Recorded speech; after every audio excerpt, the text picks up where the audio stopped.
Yes. Indeed. Okay. What you would see in the Spire of Silver Candles is the main room. I could take us back there, I guess, couldn't I? Bear with me. Oh, fudge. Bear with me. Ah!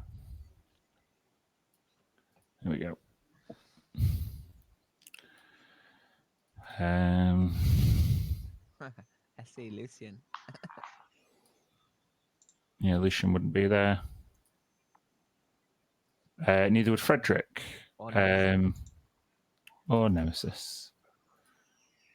Or Red. No, Red would be there, and Smoke would be there. So let me just Yes. let me just get Smoke up. Where is the last time I used Smoke's token? Bear with me. Here he is. So handy to have a token page.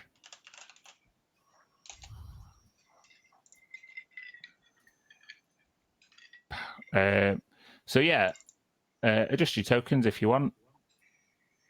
In fact, I'll just move you up to the teleportation circle, which is obviously up here.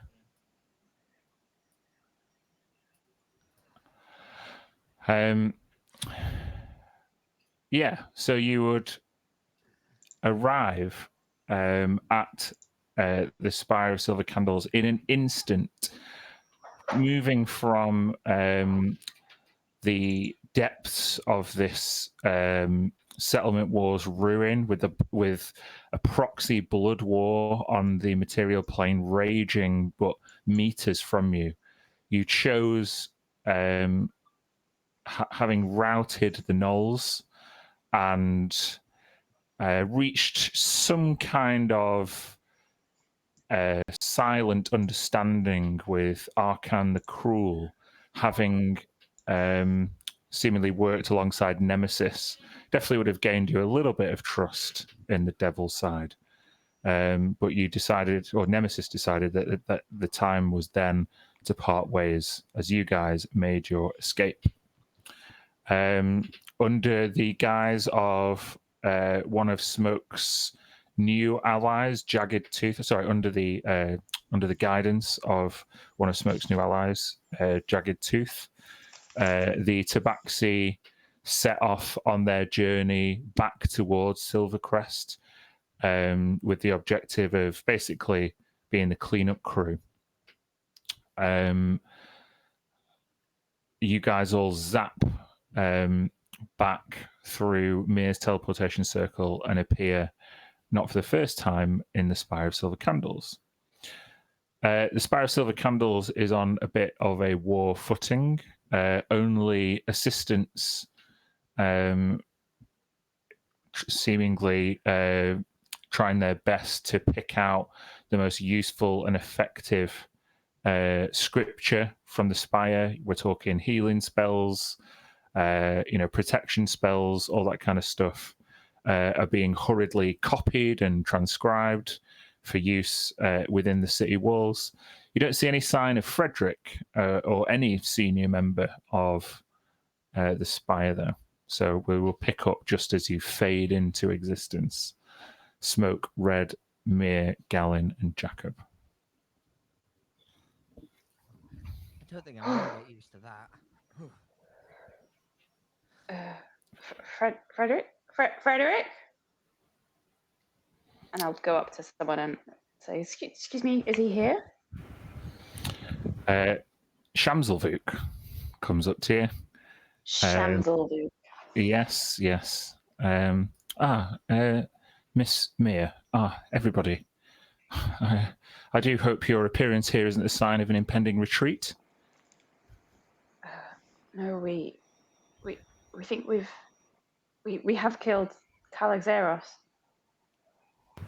You did it.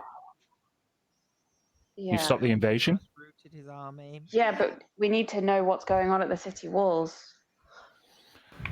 The city has been under siege since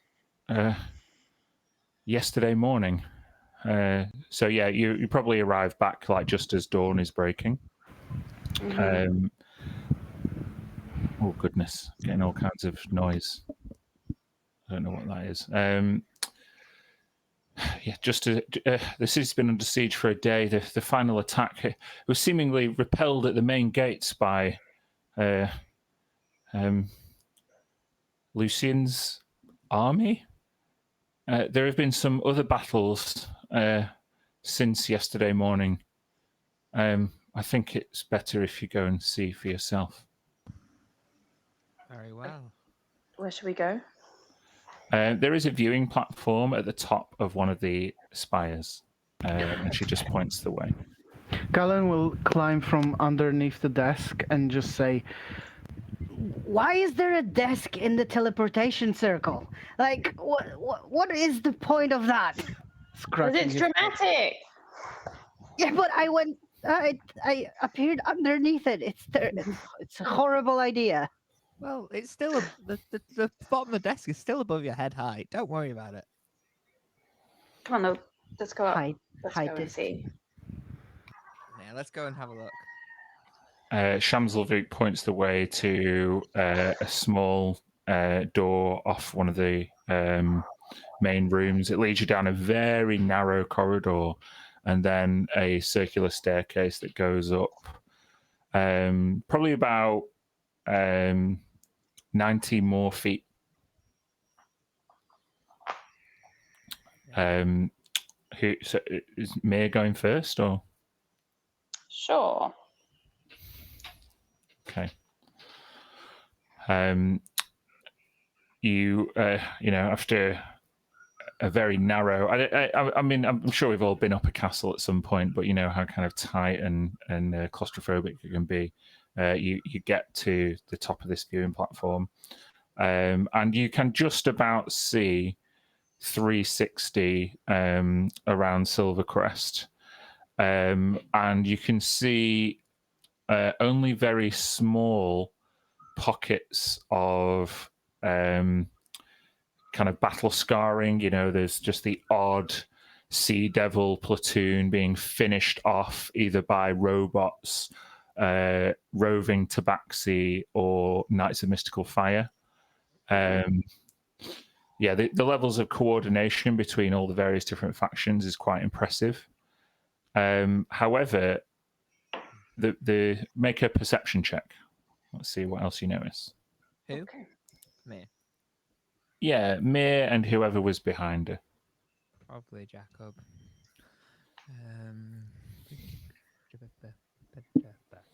Yeah, okay. Mir, you're probably with your mind on Frederick. You're like focusing on the minute detail, trying to spot where if he might be on one of the walls, or you know, it's quite a long way around the city. So you're thinking, oh, if I was Frederick, where would I go? And you miss the big picture, which is the visible scarring around the battlefields. Look like they've all been like subject to bursts of fire, an immense jet of fire from a large source. Okay. The big fire. Big Mia, have you seen it? Look. Something's Oh. burnt an army. There's only one thing I can think of that could burn an army. We saw it in the Yeah, it's the sky. big black dragony thing. Yeah. Oh shit. Yeah. Is that inside the city or is it in the Outside. Kind of outside? It seems Oh. your magic crystals may have protected the city, but it's fired on something. Yeah. I mean, we should ask somebody. Like a dragon attack would not go unnoticed, right? Yeah, I think we need to get out of here and to the castle. Well, we need to get to the front lines to the command post to find somebody in charge. Do I have it in me to cast sending? I can ask Corazel where she is. Yeah, Corazel, probably the best person. Okay, before you reach out, Mia, As the person who opted to be in charge, I am going to make you roll a d8. Okay. 2. That's good, right? Yeah, it's probably the best one. Okay. So who are you casting Send into? I'll talk to everyone. Do you got Corazel? Should I talk to Corazel or Frederick? I think they'll be near each other, if anything. Corazel's probably the best choice. Okay. I'll cast it to Corazel. Okay. What do you want to say? We're back in the city at the Spire of Silver Candles. Calixeros is dead. Where are you?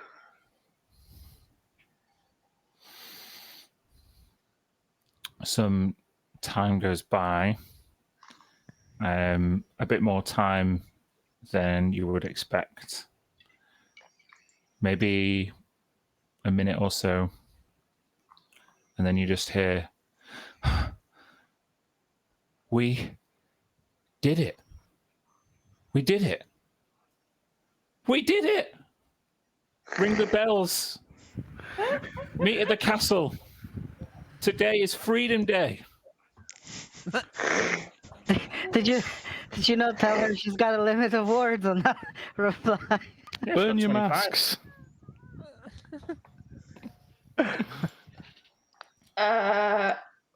She said meet at the castle. She Let's seems do that. really happy. She called it Freedom Day, which sounds really weird. Let's go.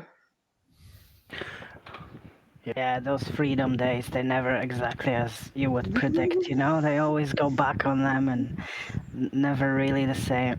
Don't they understand that the war still rages on, nonetheless? Well, never did. We're not really over it. We're still in the middle.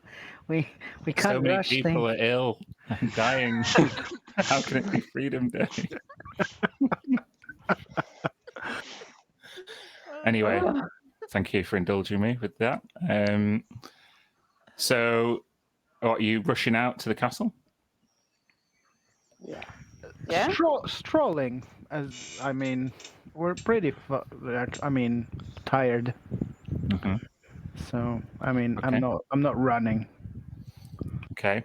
As you try and appraise yourself of what's going on, where is everybody else, you reach the exit of the spire and you're in the kind of center of the old town district.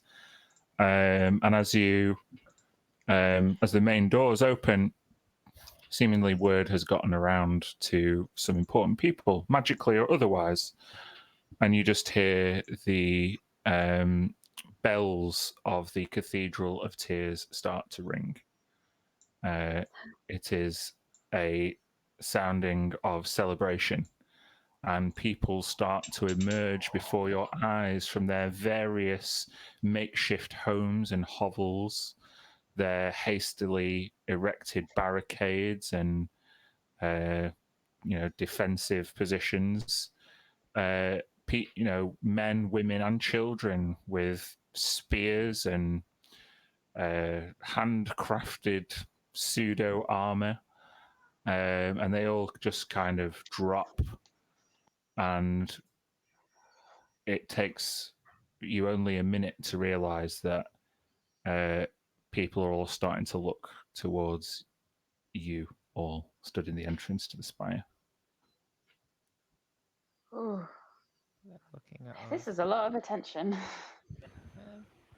Hi. So Jacob will sort of try to ape what he's seen people do in the park and lift his shield and his sword and like. Make a charisma check, Jacob. Yeah, let's try. Let's see if Jacob can be charismatic. Is anyone singing our song?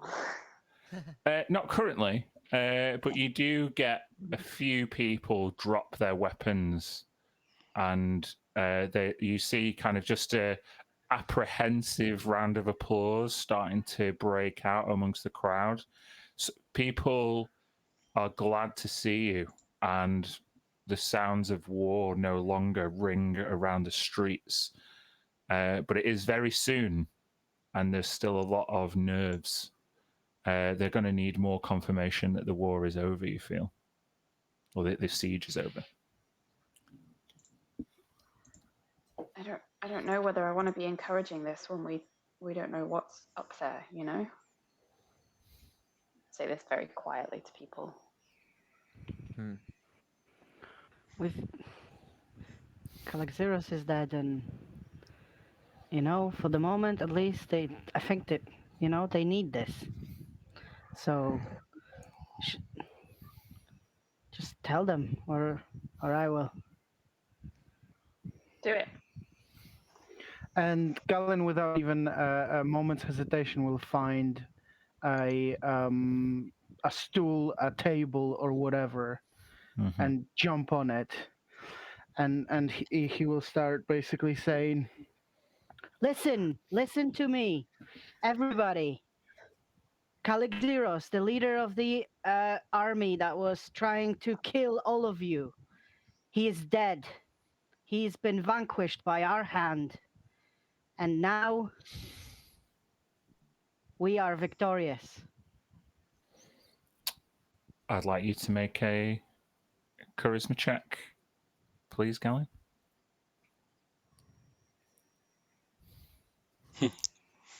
Oh no. maybe I fall. Yeah, you say you jumped on the nearest table. There was an upturned table which you pushed over to stand on, and you were so concentrating at not losing your balance of this like rickety, partially burnt table. You give the speech almost with your eyes shut, symbolizing the relief that you feel, and certainly giving speeches like this is not in Galen's forte. And you open your eyes and you realize you've just given a speech to a wall. People are just walking past you, behind you. Right. Well done there, Galen. I'm tired. Someone want to take over, maybe. But by this point, the not exactly encouraging gestures of Jacko and Galen go more unnoticed as people who are emerging into the streets start to worry about their loved ones, and they dash from place to place. Everybody is just anxious to be reunited and check that people who did go to the walls and beyond have not perished. So now people are paying less attention to you. If there are any Knights of Mystical Fire nearby, I would try and grab a couple and ask them, even though they're not fighting and the war effort is over, please help the civilians with whatever they need. Make an investigation check there, Amir, as the crowd becomes difficult to see through. Jesus. You don't see a KMF soldier, but you do see a woman, a familiar-looking, beautiful woman with a shawl over her face. She seems to have like some apparatus on her back, kind of like a lamp lighter and some kind of cloths. She looks at you and your eyes meet, and just as quickly she like shyly averts her gaze. Just make a history check for me, Mia. Okay. All the things that I am so bad at. Oh my god. Yeah. these rolls. You remember her to be, let me just get her name right. Was it Rosaria? Let me. Oh, is she the one that we met at the Baron's manor. Yeah, you brought her, or at least intended to. This is one of the main reasons you came to Silvercrest. She was She has told by the Zentarum. exactly. Yeah, you. Slave girl. Yeah, she certainly doesn't look enslaved now, but she obviously hasn't shaken off much of her shyness or trauma in the siege. I'll kind of step towards her and say, "Is it Rosario? Rosaria. Rosaria? Do you remember me? Do you remember Of course. us?" How could I forget such a unique-looking beauty? Thanks. I'm sorry. What's happened? There was a war,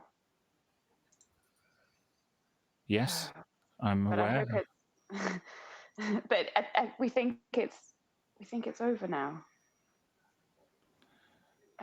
Calixeros, who led an army against this city, we killed him just now. Another tyrant that you have vanquished in the name of justice. It is truly fortuitous that I would meet you again on another day of victory. Hiya. How you've been doing? Ah, Galen, you look different. Do I? More handsome, somehow. Oh. For a gnome. He's just going through a phase, Rosanna. For a gnome. I am very glad to see you. Okay. Are you okay? I'm well. Despite ending up in Silvercrest less than 10 days ago, I on my first night here, there was an attack, and I figured I'd made a terrible mistake coming back here. But when I arrived, many of my former Zentarum tormentors had gone, and I found myself able to walk the docks with more confidence and freedom. I was even given a job. Ah, That's really where? Oh, have you heard of the Aquavista? We've been there. Red Pipe's all like, oh, I love it there. So much better than what we've been up to for this last week. Fancy place. Expensive. Bit too fancy for my taste. I hope the pay as well. The pay is very generous. The Drake who runs Aquavista, Caduccio the Clean, he is extremely generous. As is Dandry, the proprietor, my boss, if you will. I'm sure if you if you've claimed another victory in the given circumstances, that Caduccio could be convinced to offer you a stay. I don't want to speak above my station, but surely saving Silvercrest is pretty good for his business. We will Are there take it. rooms there? I will make the necessary contact with Dandry. If they're not as amenable as I might hope, then I'll make it up to you in another way. I promise. Okay, it's so early. We're going to the castle now to see Corazel. But yes, I look round at everybody. We'll come there later. I'm sure you're very busy with many more important things to do, but know that if I should see you at Aquavista, then I'll make sure that the service you're provided with is the best we have to offer. No, we'd love to see you. Thank you so much. That's so kind. Galen will grab her hand before she leaves and squeeze it and just say, It's really nice to see you. I hope we get to catch up later. Make a charisma check.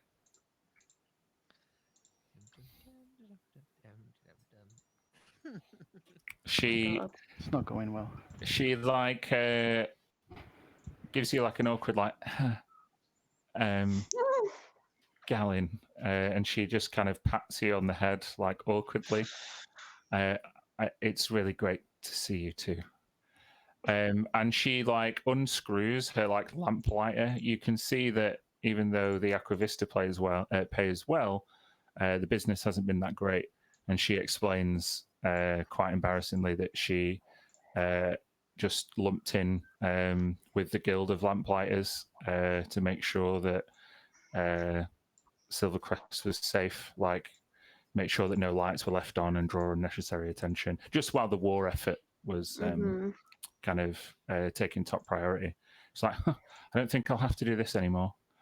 And she gives you a wave and heads in the direction of the docks. We'll see you soon. Yeah. Yes, we'll see you very soon. Oh, we just killed Calixeros, but that's maybe the best news I've had all day. Well, yeah, she survived. She lived. She survived and she's doing well. She seemed grateful. And we get to go to the spa. I mean, after what we've been through, Yes! it might not be the worst thing. Just as Red obviously almost explodes with glee, you just see her eyes turn like bright yellow and some flames come out of her ears. Bit been a hot under the minute. collar there, Red. Yeah, it's been a while. Don't blame me for blowing a gasket right now after what we've been through. I Right. Yeah. Fragile emotions doesn't begin to explain it. Those things were literal gods back there. I'm still reeling from all of that. He'd heard stories and read about those kinds of creatures, but seeing all of that so suddenly appear in front of us was worse than just Calixeros.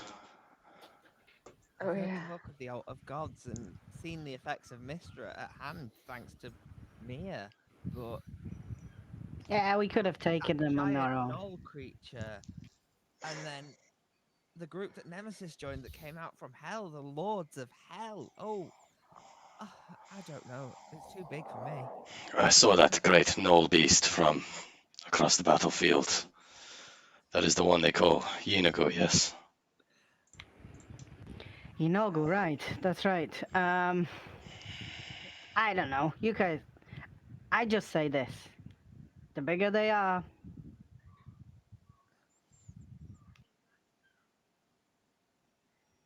What? Everyone looks expectantly at Gallon. He will just walk off. It's true. It's like they always say, the bigger they are. Oh, yes. I've heard that one. Red says to Smoke, "Is that some kind of null joke? Is that a commentary on height?" That's not what they say. I suppose Gallon would never have to know the ending of the sentence. He's not that big after all. Let's. Oh. Are you progressing towards the castle, or Yeah, this is. I Yeah. think this is all happening as we're walking. okay? You walk past the Cathedral of Tears, and you see a couple of Helmite paladins kind of ushering out people who had been seeking shelter in the cathedral. You know, we're talking like hundreds or tens, if not hundreds, of displaced families now emerging into the dawn sunlight, and the kind of fever is starting to pick up.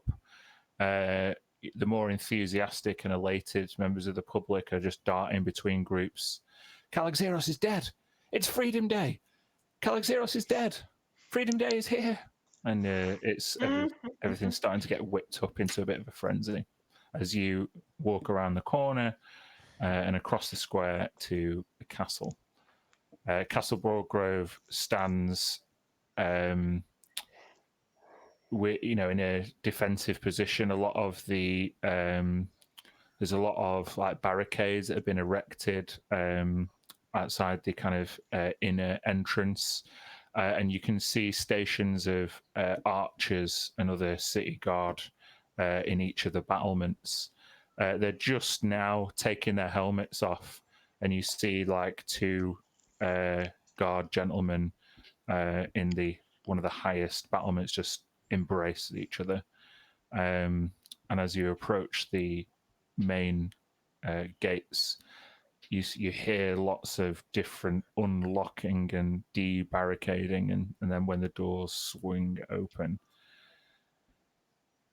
you see Corazel, a couple of city guards, and lots of administration staff just emerge. Corazel holds her post on the steps of Castle Broadgrove as a crowd starts to form around you. Oh, wow. You have a bit of time, perhaps, before the outskirts of Castle Broadgrove become impassable with people. What do you want to do? Mischief You wanna get- for us. We did. Let's go see her. Let's go straight up. Yeah. Yeah. We tell her everything that happened, right? There's Everything. nothing. The gods, everything.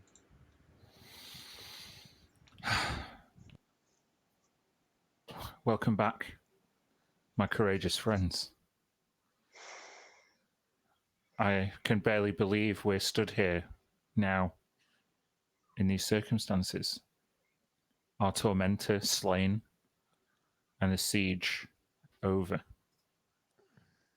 Today is truly Freedom Day. And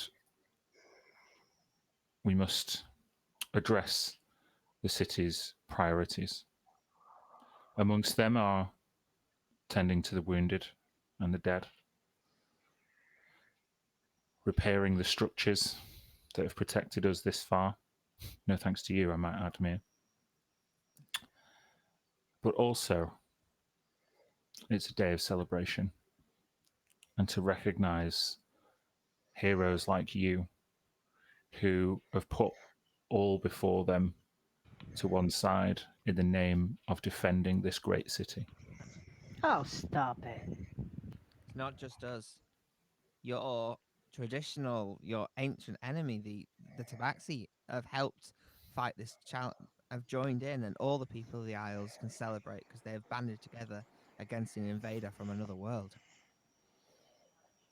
Smoke and Corazel have met quite a few times, and she extends a hand towards Smoking Mirror.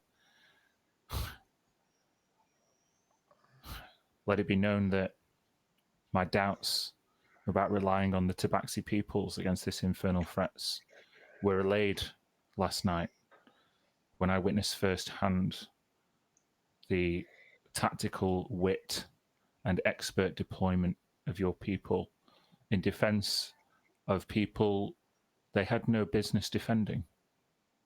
You truly are a hero, Smoking Mirror. Not just I. It is a new age. Our enemies are much greater now, and we've only been able to maintain victory by being together. She nods and acknowledges your wisdom. I do hope that your casualties were not great. Truly, the fortune that we were subject to last night with the assistance of your people was only matched by the curiosity of what befell an entire legion of sea devils to the north. Have you had any reports, Smoking Mirror? Did anyone see it? DM from the north would have been the other side of where, so potentially the CCC and that whole thing, but would Smoke have, or any of the Tabaxi have seen any of that from the angle they came at? Make a history check. History check.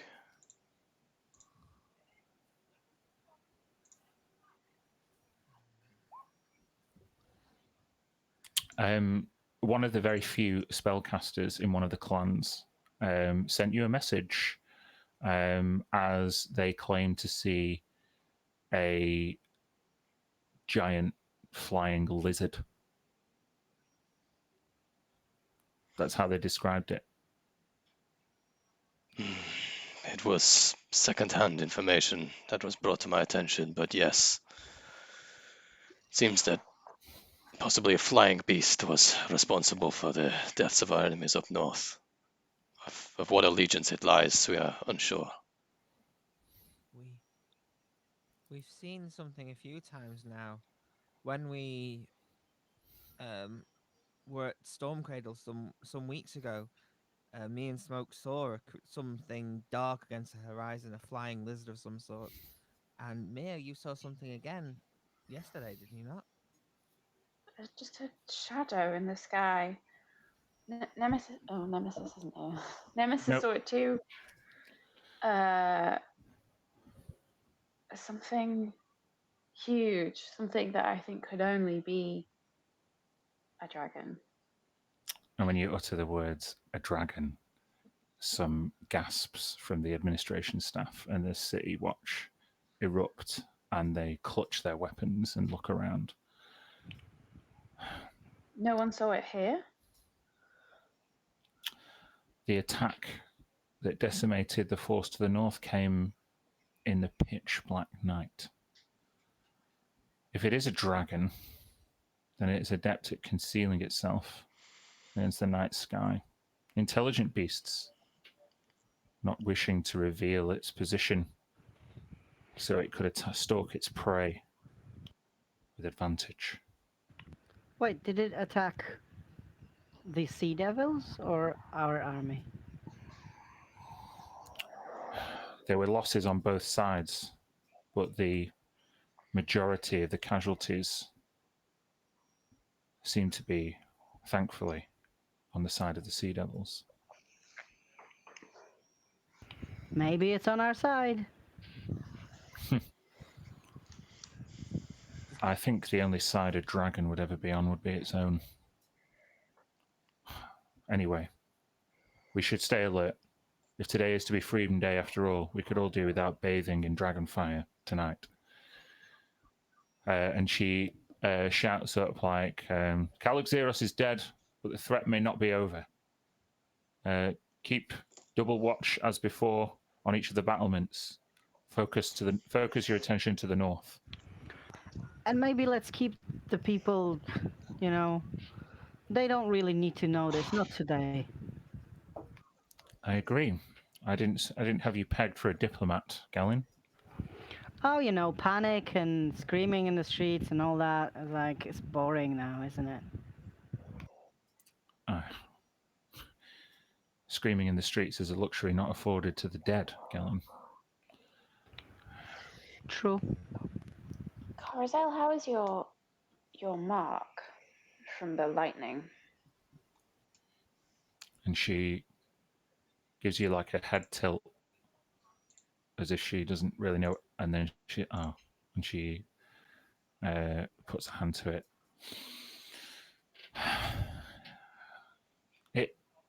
It burns from time to time.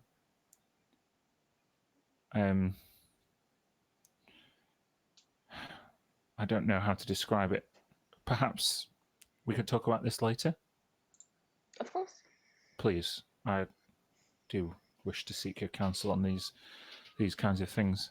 For now, we will take stock of our losses, and we'll prepare for a celebration at noon. You have the freedom of the castle and the entire city until then. We'll see you in the town square. And she about paces as her dark cloak swishes over her with an authority rarely that you've seen Corazel carry, and she marches back into the castle. Is she used to have like an administrator, sort of assistant, scribe? Yes. Is he present? Forgotten his name.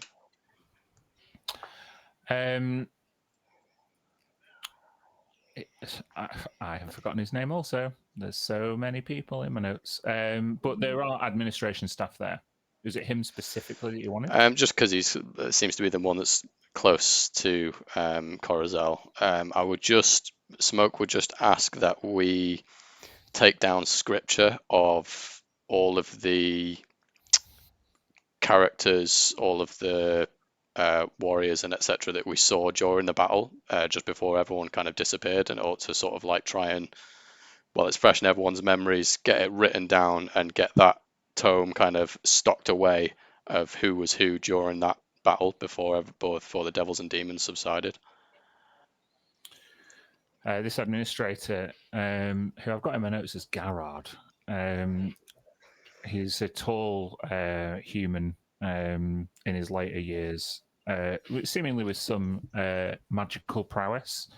He approaches Smoke and produces a tome which opens without his say-so. It just flips open automatically, and a quill flies out of his pocket. My tabaxi friend, I am a professional chronicler of all of the city's dealings, both in and out, and I've already begun the process of recording last night's events. Should you require some quotation, or if you'd wish to make a decree on behalf of your people, then you'll be able to reach me in the bowels of Castle Broadgrove. Very well. Just a witness statement from each of us. Well, it's fresh in our minds. Of course. People will be anxious to hear your tales of battle. So maybe just some quick time just to recount who we met during that battle and what it looked like, and just have that written away. So who CGS met, or who? I'll just ask of each of us, just for each of us to see like who they saw on the battlefield, who looked like an important figure, the physical descriptions, and a recounting of the unfolding of events during that battle.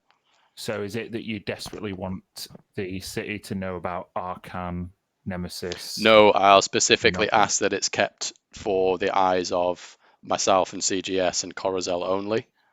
Okay. So that we know there's a record of it before anything else becomes blemished by the layering of people's stories and rumors and all the rest of it. Okay, that would take some time, probably up until the mid-morning, a couple of hours. If you wish to debrief the administration and get the events chronicled accurately, then you'll have to spend some time doing that. Then the longer you leave it without doing it, maybe the more inaccurate it'll be. Why not? But it sounds like Smoke's pretty motivated to go and spend some time doing that at least. We should do that. Maybe we should chronicle over a meal or something. We've had nothing but rations the past few days. Good breakfast would be nice. Garrard gives you like a kind of knowing, kind of sympathetic brow furrow. Of course, we are low on supplies. Truth be told, we need to get the farmers back out there as quickly as possible. But we have, I'm sure we could put together a breakfast for the heroes of the siege. And then he just beckons over another member of staff.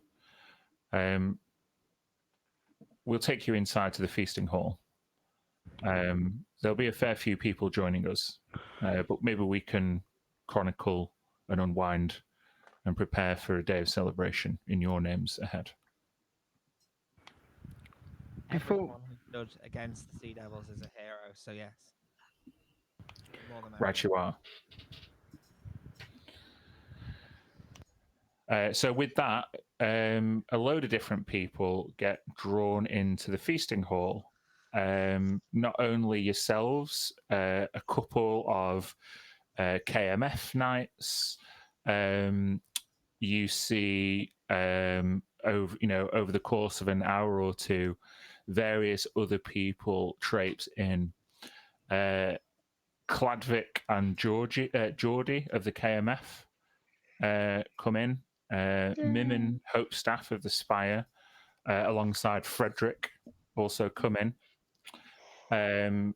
Caleb and the entire clutch of former Argent Knights, Stargreline et al., all join you in the feasting hall, as well as the last person to come in is Orim Coalbreaker with his mercenary group, the Ghosts. The Ghosts are all wearing pins, even though they're not wearing a uniform. Each of their cloaks is attached over one shoulder with a silver star of Mystra pinned to it. The Orim of the Ghosts brings with him some of his dwarven brethren, most of which you won't recognize. A couple of smiths, Herug and Venter, you would recognize. But finally, I mean, Andy, would you like to bring in your character at this point? Yeah. So accompanying the dwarves from Halfcast and the ghosts would be this stout, broad dwarven chap, long black beard, braided, and a long ponytail with braids in. He has a shield that's quite obvious and like not heavy plate mail, just like maybe half plate, and various like tools and utensils all over him. He has like a warhammer by his side as well. But he's just twiddles this strange metallic rod quite curiously in his hand. He seems very attached to it. But the oddest thing about this guy is he's flanked by a walking beer keg, on top of which sits a beer mug. Oh my god. That's brilliant. So yeah, the dwarves come in typical merry fashion. Many of them, Hey ho. yeah, exactly. Many of them have lived to see many a siege and even the settlement wars. This particular dwarf of Andy's, it looks a little bit younger than most of them. But they quickly acquire themselves a large corner of the feasting table. And everybody in their various factions kind of chows down to the best meal that could have been thrown together at such short notice.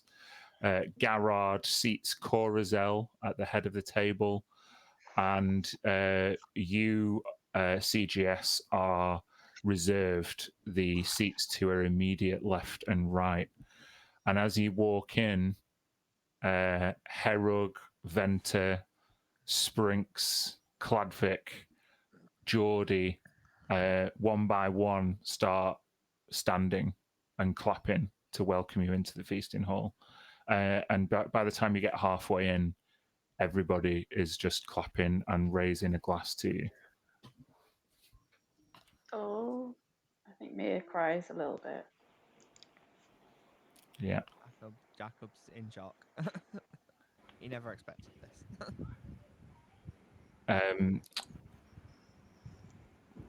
Garrard pulls out a few chairs as you notice Gallin isn't there.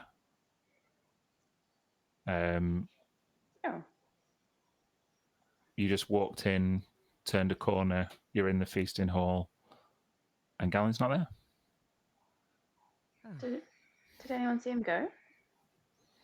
No, you were all overcome with the draw of all of your comrades ahead of you. Okay, maybe he needed a minute. I don't know.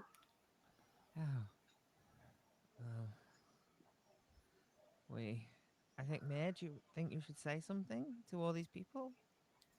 What? No? Well, you're our leader. Do you think I should?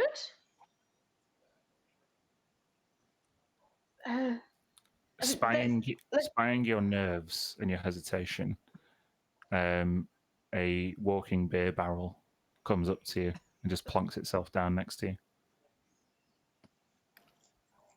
I'll like tap on it. Hello? Andy, what happens? I think Calvin would just be like, "Oh, here's to the heroes of Silvercrest! Yay! TGS, saviors of the day! Everybody, give them a round of applause and get the keg flowing! Come on! Get the beers out!" You'll see this small mug on top of the keg that you've just tapped on, just sort of like spring to life. It has like 2 little iron-pronged forks for feet and like iron spoons for arms, and it just starts doing a little jig and dancing on top of the beer barrel. All right, that's it, Muggins. It's like a wooden tankard. It has like 2 iron rims and a handle, like an iron handle, and a gem inlaid in the center of it that seems to glow as it starts dancing. Mm. Jacob will draw his mug out of his pouch, and I'll drink to that. Halvard, make a charisma check at advantage. God, Halvard. You're amongst just straight charisma, friends. Yeah. Okay. Let's do this. Best thing ever. 19. Yeah. So yeah, the dwarves back Halvard up straight away, and it doesn't take any time at all for merriment to start flowing. After a pint and cheers, you know, chinking your glasses with a few people, you notice Gallons come in, and you know, joins in with the festivities. So yeah. Is there anyone in particular of this group you'd like to speak to? It looks like Corazel is preparing to address you at the conclusion of the meal. She swaps a few notes, and she gets a few little snippets from various people via Garrard. So yeah, anything in particular anybody wants to achieve? After a drink or two, and kind of eating the like minimal possible to sort of feel like I've eaten, Mir would go and like at a wedding, like the bride that walks around at a wedding that says hi to everybody. She'd especially go and talk to the people wearing Mistra pins who probably weren't wearing them last time she saw them. Correct. So you go up to Orim Coalbreaker, and this is the charismatic leader of the ghosts, a dwarf at nearly 400 years old, wrinkles around both eyes, black charcoal that you think is just, it could be dirt, it could be a misguided attempt at camouflage last night in a battle, but it doesn't seem to bother him at all. He's got a mug in each hand as he talks to you. Who'd have thought that a water genasi would turn me in the direction of Mistra?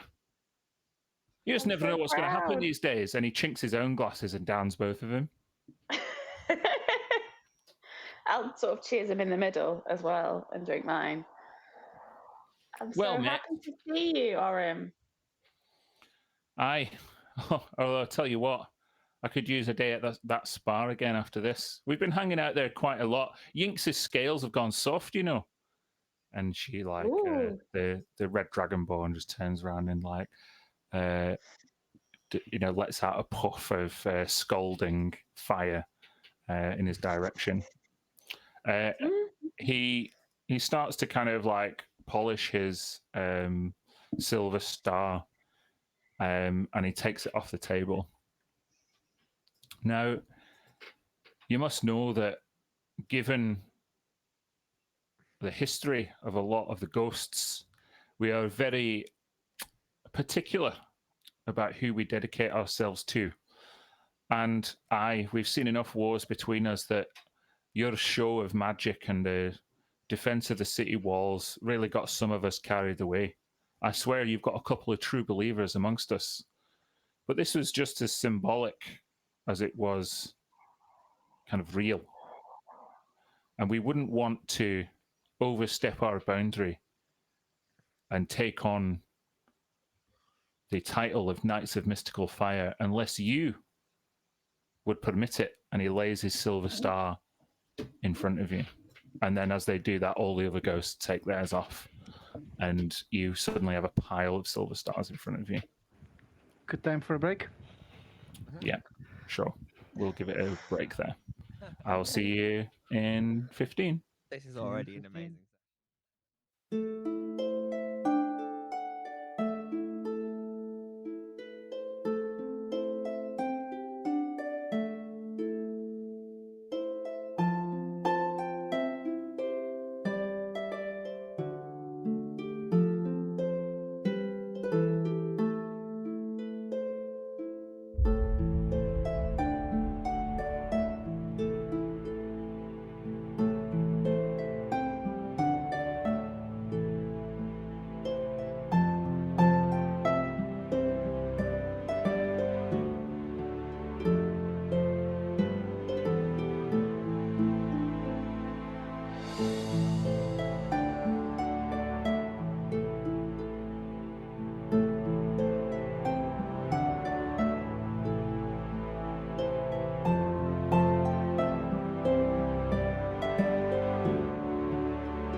will grasp Orm's hand, like one of those kind of handshakes.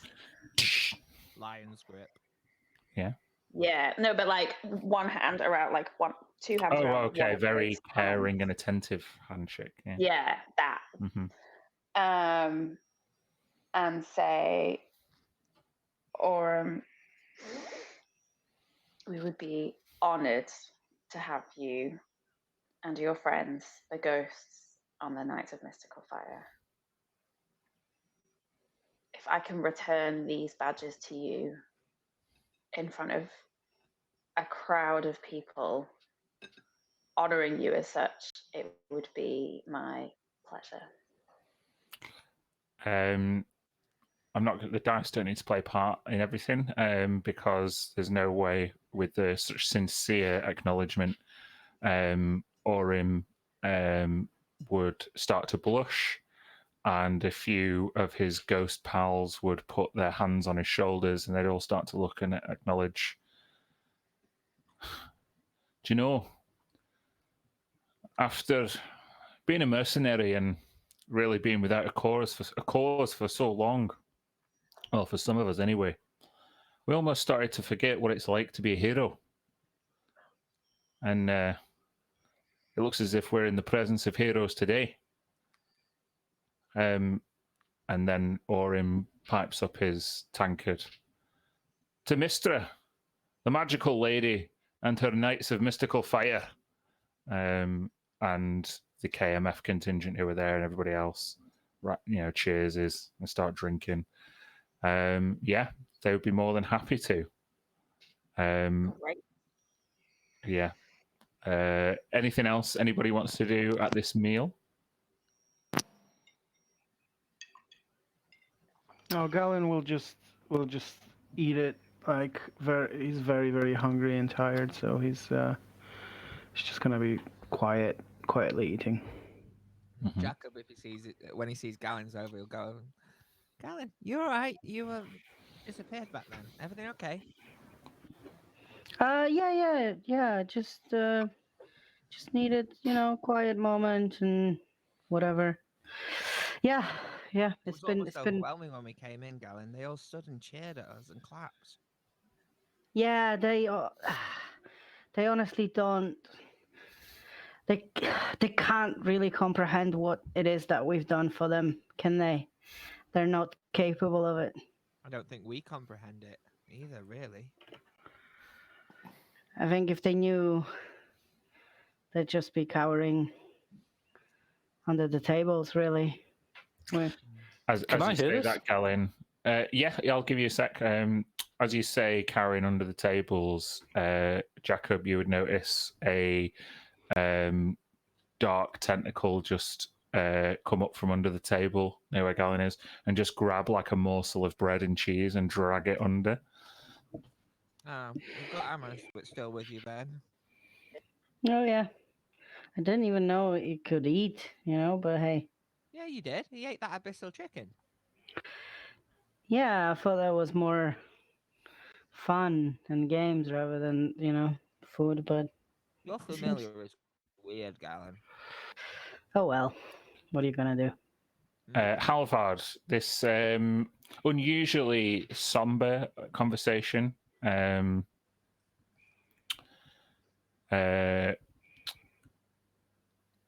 strikes you as completely against like the over the top celebrations which are now ensuing at your familial end of the table, and it just piques your curiosity, Halvard.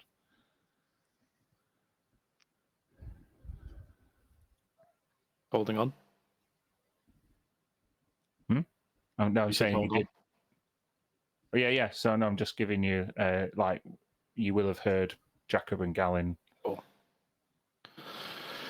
Yeah, I think I'd wander over with my barrel in tow and muggins on top, and I'd sort of look down and be like, "Oh, what's that under there? It's disgusting."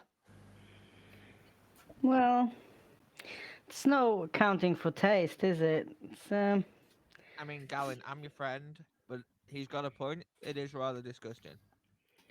I Well, much preferred the flying cat. you know, everyone's entitled to their opinion, I guess. What does it look like now? A raven? No, it's tentacles. What would strike you as most odd, Halvard, even though Jacob is used to seeing Galen this way? This gnome's eyes are black.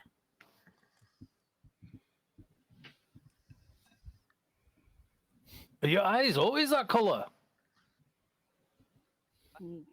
Your speech always this weird. Aye. Yeah, same answer. Oh, Oh. you two get into a fight now. No You're, fight. No You guys fight. changed colour not long ago. your mugs are a bit empty, lads. Let me top them up for you. And I already like you. Oh, It's me? been a while since I've had good dwarven ale. Yeah. Thank you. Yeah. Drinks is what we need. I mean, you wouldn't believe what we went through this morning. Well, you could try me. I've love to hear.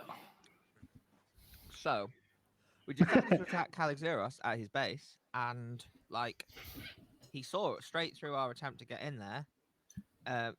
Summoned a giant minotaur and Manticore. Manticore, thanks, Dan. That came to attack us too. Was impervious to most of our hits. I couldn't hit him, and normally I can hit anything. And knocked. I was took out, and then Mir over there melted Calixeros just in time for literal gods to appear. They were not gods. Little gods. Yogu, the god of gnolls, appeared. No. I think you're confused, laddie. Gods, normally it's just the avatars or some kind of representation of a god on the mortal plane. That's not normally how that works.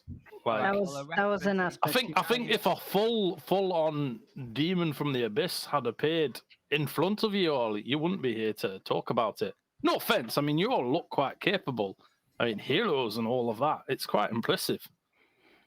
No, right. Avatar then. A giant 10, 20-foot gnoll appeared with an army. Christ, and you made it out alive. Wow. Well, that was only the start of it. From behind us, another bunch appeared from Avernus themselves. Jacob, when you say giant 20-foot gnoll, either side of Smoke, two ethereal silhouettes seem to start coalesce to his left and right. And after a few seconds, you can see Flickering Flame and Lone Snow.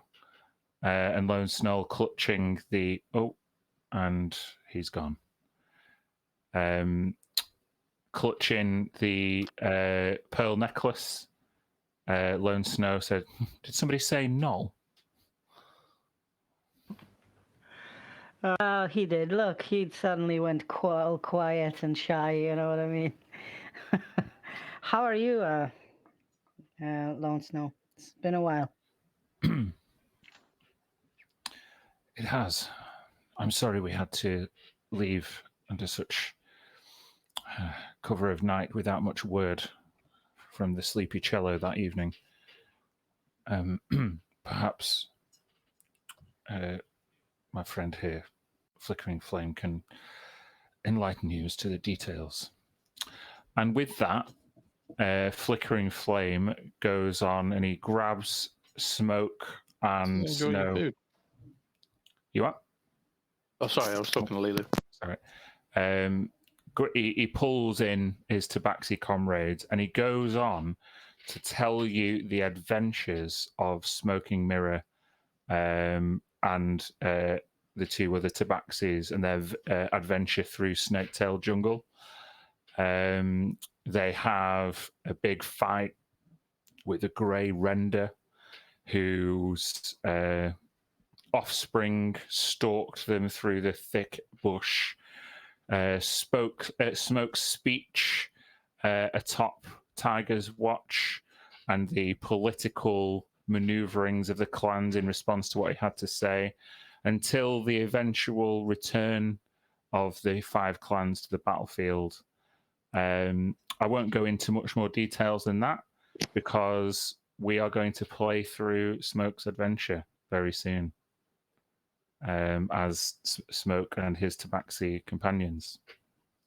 But yeah, he basically goes on and tells everybody all about it. Assuming that it does happen, even if the vague details that I've described, if Smoke dies, then we'll see. But we might have to do some serious rewriting. Just a wreck on a few sessions. Yeah. There's gonna be some resurrection going on. Yeah. Convenient resurrection. Convenient. But yeah, what would strike you, Smoke, is that the administrator is just as interested to hear about the exploits of yourself, kind of leading up to you meeting up with CGS in the valley. And it's, Garrard is probably paying you more respect and courtesy than any human ever has done before.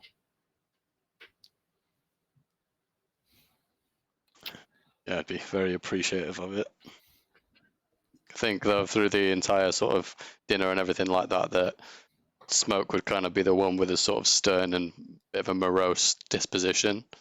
Although, like, quite measured and wanting to make sure everything is wrapped up and debriefed properly.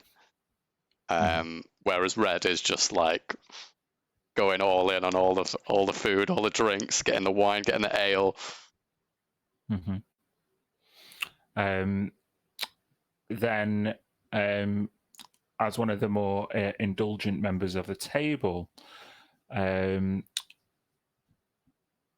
once Red has finished like her own serving, she reaches across the table to find a goblet that's empty. And as she looks up, she sees the head of the guilds, the guilds union in Silvercrest, cast as a jet with a special bottle of wine. Do you care to share this with me, Redemption?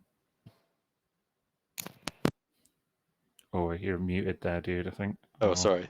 Yeah, just a little bit half tipsy. He'll accept the offer. He uncorks it, pours you a healthy serving. He waves it to his sister, who silently mouths like, "I was saving that," and then realizes, wow, there's no better occasion today, and holds her goblet out. Yeah, and you all share in the merriment and celebrations, private though they are at this point, as the rest of the city recovers from the difficulties of the past few days and weeks. Corazel then, upon the closing of the breakfast, taps a teaspoon against her glass. My friends, defenders of Silvercrest, the forces are still coming in, and we expect them still to be returning to the city over the next few days. Not least the walking tower that was summoned yesterday morning. What a sight it was. It's true, these fantastical exploits through Mystra's blessing and the walking tower and everything that's happened in between, they will tell tales of this most brilliant of victories at Silvercrest. And there's a time for a change. Although I will do my civic duty and I will lead the city in celebration of you all and the victory, I'm declaring now my intention to step down as chairwoman. To be honest, it was something that weighed heavy on my shoulders. And the fact that we've managed to snatch victory from the jaws of defeat has led me to believe that my shoulders alone are too much to bear the responsibility. I will leave the decision of how to succeed me as chairwoman to the likes of you all, whether that be a new chairperson, a new leader, or a new system of government entirely. I will oversee the transition. But having nearly lost my brother and nearly lost my own life, what's really struck me is how important family is and how easily life can slip through your fingers or be snatched away from you. So I salute you one last time, and for the final time, as chairwoman of Silvercrest. And she raises a glass.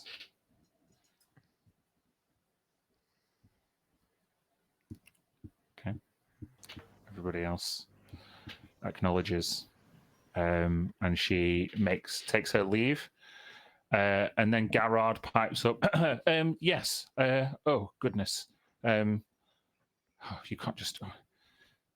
He looks extremely frustrated by this announcement of a potential new system of government, this administrator. And he just whispers under his breath, "Oh, leave it to the heads of state just to decide that a new system of government is going to come into place like that. I don't understand how much work this kind of thing takes." Anyway, my lords and ladies, there will be a celebration at noon, which is only an hour away. I trust you will all be making an appearance. The commendations and celebrations will live long in the memory of the people of Silvercrest, and it's important that we all acknowledge the sacrifice that the people have made, as well as celebrate our own victories. I will see you in the town square. And with that, he goes out the other side door and takes his leave. So you've got an hour before the ceremonies begin. I think Halvard would raise a toast after that speech, not Corozel's speech, and he'd just be like, "To family! Through blood or battle be forged! Aye! To family!" Orim, Herug Venter. Herug Venter and Orim are now pissed. In the morning. Yeah, it's 11 o'clock in the morning. Not even lunchtime. Christmas Day. Yeah. Freedom Day. Is it midwinter? I keep hearing bells ringing. Jacob will look at the toast to family and turn to see Jessica. To the family we make along the way. So family. I'll raise my glass too. Let's do red and smoke. Very good. So, Halvard, the majority of your dwarven companions are a bit pissed. You're not as pissed. You've been concentrating on speaking to others and making sure they get their drinks. Where do you wish to spend your time up until the ceremony? With which group? I think I'd follow CGS around. Okay. Your curiosity piqued by the strange gnome and the myriad of other curious peoples, tieflings and tabaxi notwithstanding, draw your attention. Yep. I wanted to speak to that tabaxi. Oh, sorry, the door's here. It's all right, Lulu's got it. I wanted to speak to the tabaxi about what he saw, if he heard about what happened in the north, and also that pretty water lady.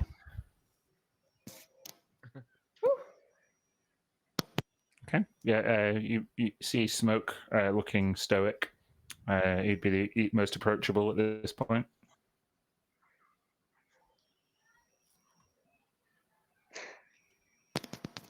What's that? Sorry. Smoke's Again? there.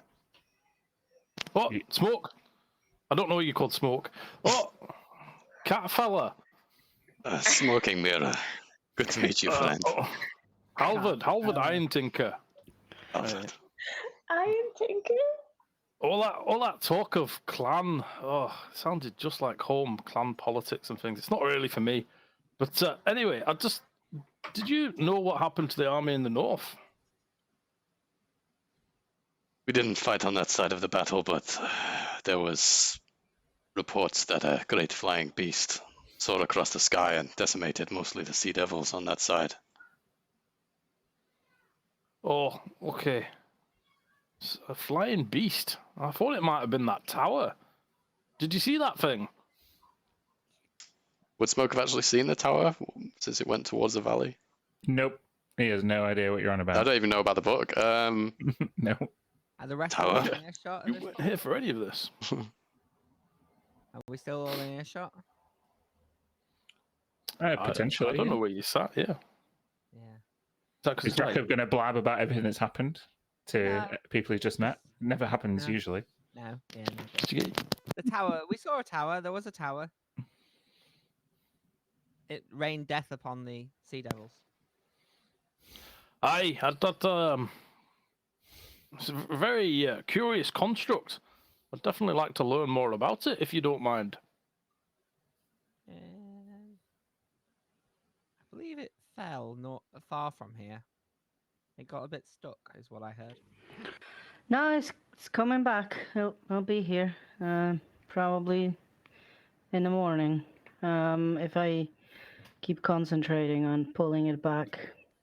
Is it yours then, wee man? Aye, it is. Would you mind giving me a tour? Yeah, Galen will sort of rub his temple. He looks extremely, extremely tired. Like probably more so than from the fight itself. And obviously he was hurt and all that, but he just looks distracted, deep in thought, and just completely drained. And he'll say, Sure, yeah, when it gets here. At some point during Galen's confirmation that the tower will be returning, Halvard, you would have seen his eyes turn to white cogs over the black sheen of his of the rest of his eyes. That's very mysterious. What is? Your eyes. Like 1 minute they're black, and then they sort of gleam over white with cogs turning. Yeah, Almost mechanical. I guess that's probably the codex taking over whenever I need to concentrate on. I just. Have you slept, laddie? Yeah, we had a rest overnight, but it's just been a drain. This whole thing, it's been a massive drain. I need another. I need another sleep. Probably like 16 hours. I'll be out. I'm sure I'll get better. I just want these festivities to be over. I'm not really into them too much, to be honest. No, not very social. Oh no, I'm quite social. Just not at the moment. Okay, with that, people start to filter out of the feasting hall. A couple of people muse about how they should dress, and a couple of them kind of make gestures about running home to change into kind of like ceremonial wear. Can this count as short rest? Sorry. Yeah, sure. You can have a short rest over the course of that meal. Red,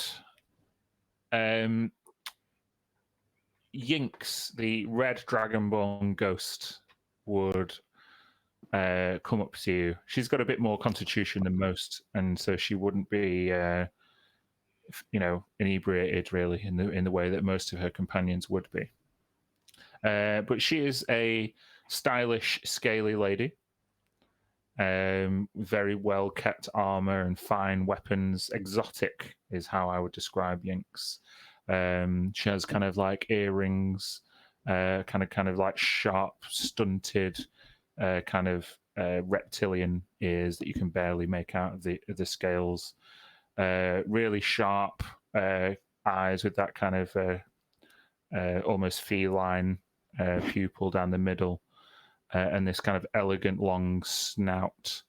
And she comes up to you, adorned with rings, and she's just like, I like your outfit. Finally, someone with some sense of style. Yes, I'm quite observant about these things. And I have to confess that I know. What do you know? I know that partway through the siege of Silver Crest that you adopted Golomoth's identity and started partially running the Silvermount Tavern in disguise.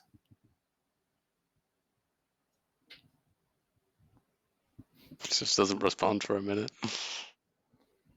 Listen, times of war mean that we are liable to cross many lines that we wouldn't do in peacetime.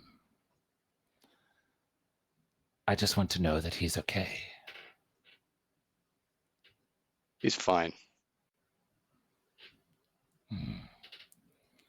Well, if that is true, then he will be at the Silvermount Tavern, won't he? Yes.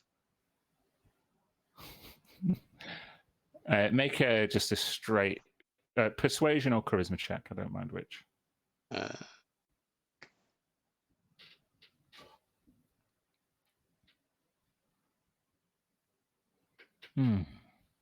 I mean, you are a heroine, and I mean no disrespect, but Golomoth was a dear friend of mine, and I noticed his unusual behavior straight away.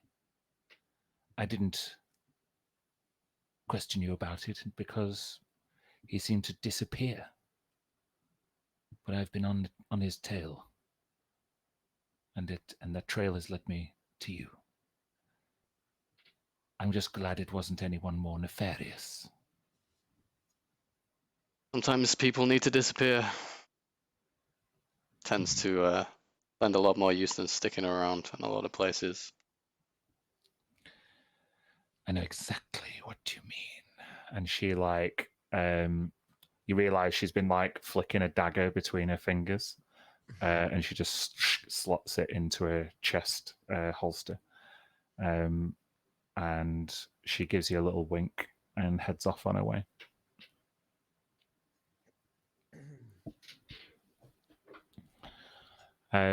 So yeah, you've got a ceremony to attend within the hour. What are you doing? Well, Galen looks down at his slightly torn clothes. Have you still got that mending thing? Mending thing? What do you mean? Or do you know anything we can do about the?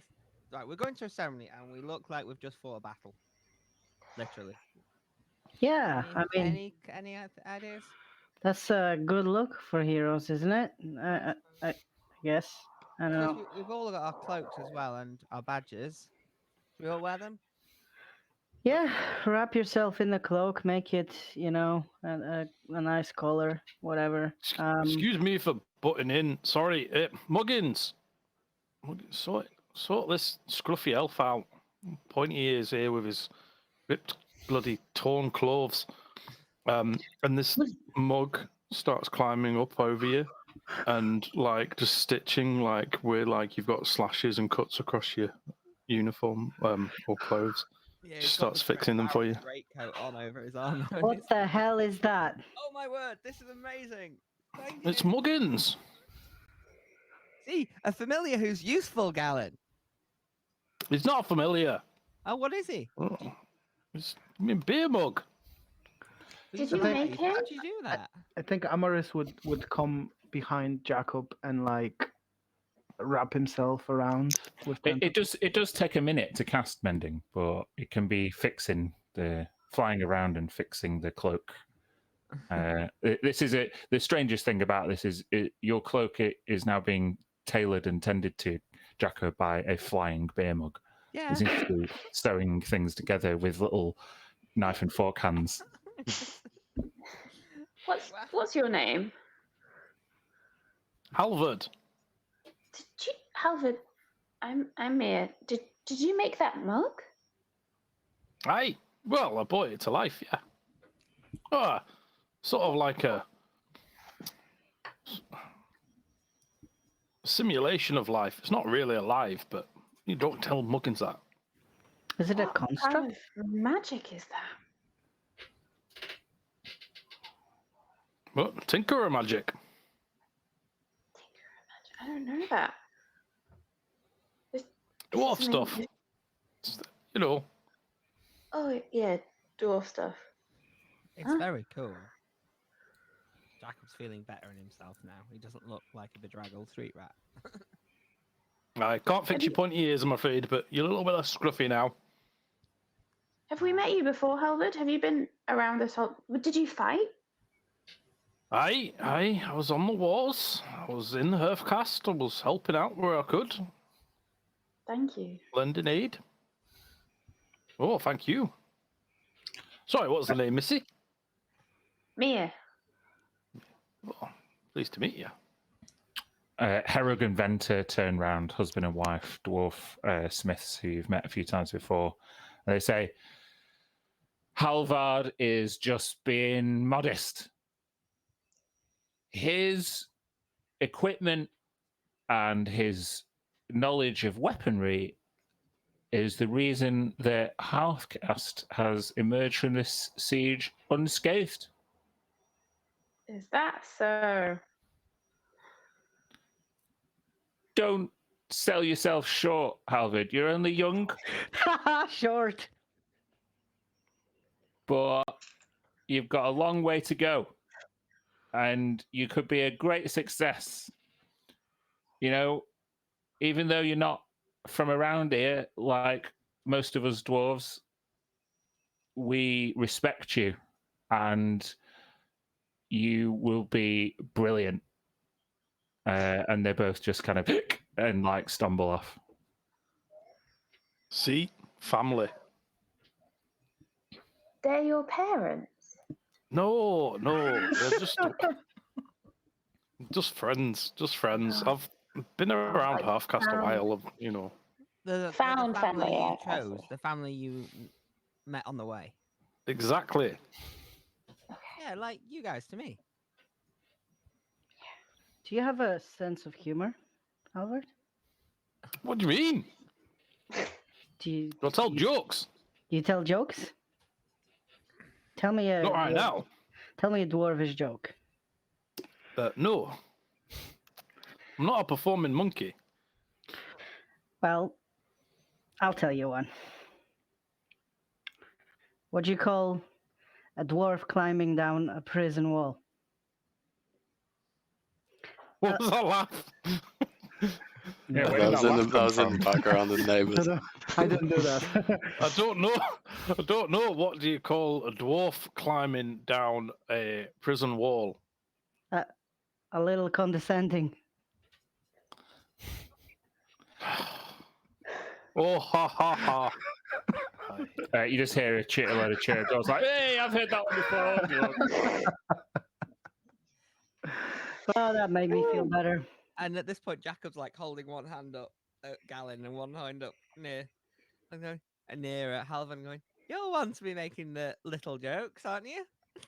No, that I'm the one that can, because if you make them, it's being It is tallest, condescending. it's being highest. It is a condescending, exactly. You notice at this point that Halvard is a fairly tall dwarf at just shy of 5 feet. So he's maybe got 1.5 feet on Galen.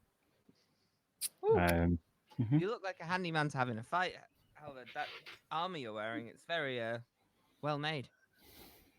Well, it just keeps me safe. That's what's know armor's that. for.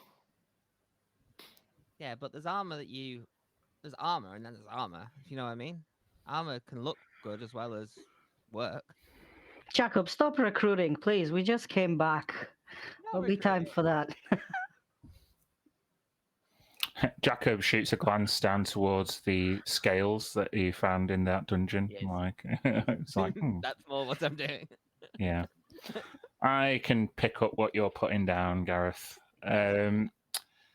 So yeah, you kind of spend a bit of time with Halvard and spruce yourselves up a little. Do you all want to make a straight charisma roll? See how you're looking right now. Oh my god. I mean, it goes with what I just said, doesn't it? Yeah. I am. Wow. I have bags under my eyes, and I just feel look like all shit. look, other than red, we're all looking like we're dragged out of a No, that's smoke, not red. No, it's red. Oh, Yeah. all right, that's right. Overall, guys, you look like shit. Yep, I look the most shit. Red obviously looks shit by her standards, but still a lot better than all of you. So yeah, it's been a long night and a long siege, and you only have a chance to make minor preparations before the ceremony.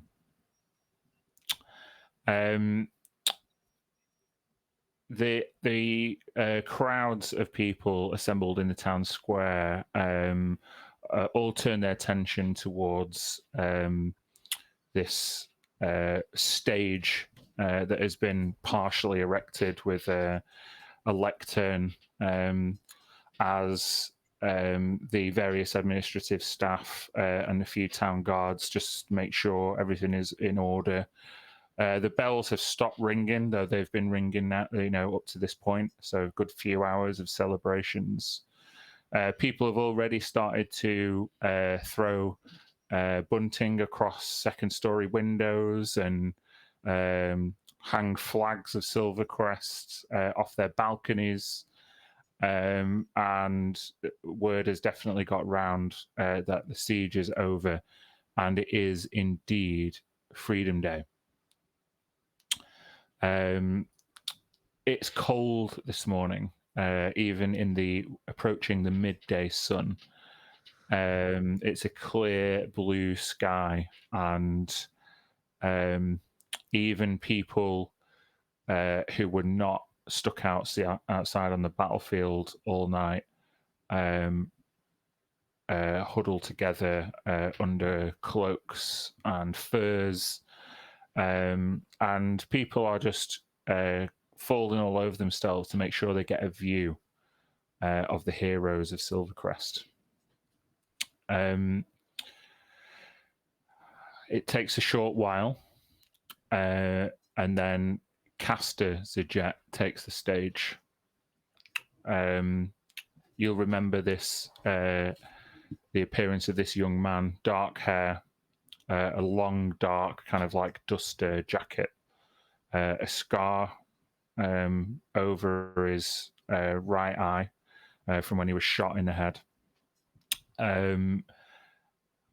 This person, though not immediately apparent to be a hero, is someone who has kept the cogs turning behind the scenes and has earned the respect of the various guilds over a short career as a guildmaster, but he's really consolidated his status and his ability to handle a crisis.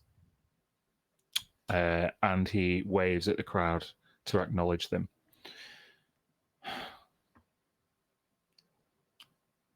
My fellow Crestians, it is with my great pleasure that I stand before you today, alive and well. Just like many of you, I've endured sleepless night after sleepless night as enemies stalk the boundaries of our fair city. Many of the guilds have recruited more and more members in this crisis and it's only through working together that we've been able to achieve victory. Can I encourage you that if you have a trade, a skill, or a craft that could benefit the rebuilding effort, that you approach me or one of the fellow guildmasters? We have many spaces at the docks, and we intend to start importing trade goods forthwith. But I'm not here to talk business. I'm here to introduce my sister. The chairwoman, Corazel, was struck down partway through this siege, and I feared that it would fall to me to take on the mantle of leadership. But just as cooperation has led the guilds to success, cooperation between various heroic factions was meant that not only did I not have to ascend leadership, but my sister survived. And she came back stronger, just like we will. Citizens of Silvercrest, and everybody cheers. Yeah. I'll pass her on to you now. But please know, Silvercrest, you'll forever have my heart. And I intend to speak to each and every single one of you who've been displaced, and I'll repatriate you with the help of my dwarven friends at Halfcast into a new abode as soon as we're able. And the dwarves give like a big cheer. And he steps to one side. Corazel doesn't immediately assume a stance at the lectern, and Garrard kind of approaches her in a bit of a panic with like loads of papers, and she just kind of shoves the papers into her hands as she like grabs the papers and just pockets them, doesn't even look at them, and waves him away. And as he stands at as she approaches the lectern, people start to cheer, and a little chant of Freedom Day, Freedom Day, Freedom Day, Freedom Day starts to like wash over the big crowd. And as she takes the lectern, the bell of the Cathedral of Tears not far away chimes out for noon. And she's forced to wait a little bit longer before addressing the crowd. Can you all make a perception check for me?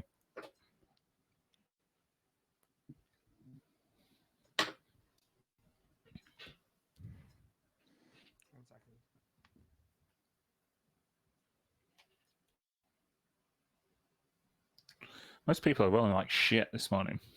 Oh, this afternoon, sorry. Yep. Yeah. Obviously, Gareth got the best score and then walked off, so... That makes sense. That makes sense, yeah, good. Smoke was second best. Yeah. Smoke... Well, red, actually. Smoke was 9. Oh, it was red. 18 was okay, red. sorry. Oh, this is confusing. Red...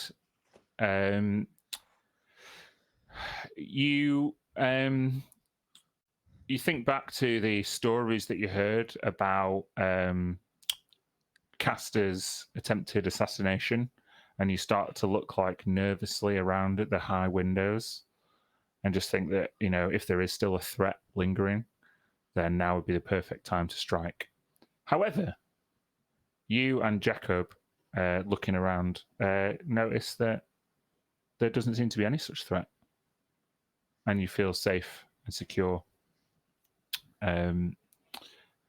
As Corazel starts her speech. Crestians, I don't wish to say much other than thank you. Thank you for the resilience you've shown as our city has been under siege. Thank you for the courage for those young people and old people alike who have taken a spear into their hands and headed to the walls for the sake of their families and their neighbours. And thank you to those heroes who've laid down their lives so that we could all be here today. And you just, another big applause erupts.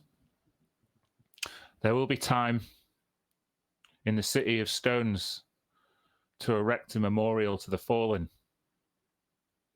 Each of our fallen comrades shall shine long after we depart amongst the stones of the departed. But we must move on to honor those who made this all possible and who stand before us today. We owe them a debt.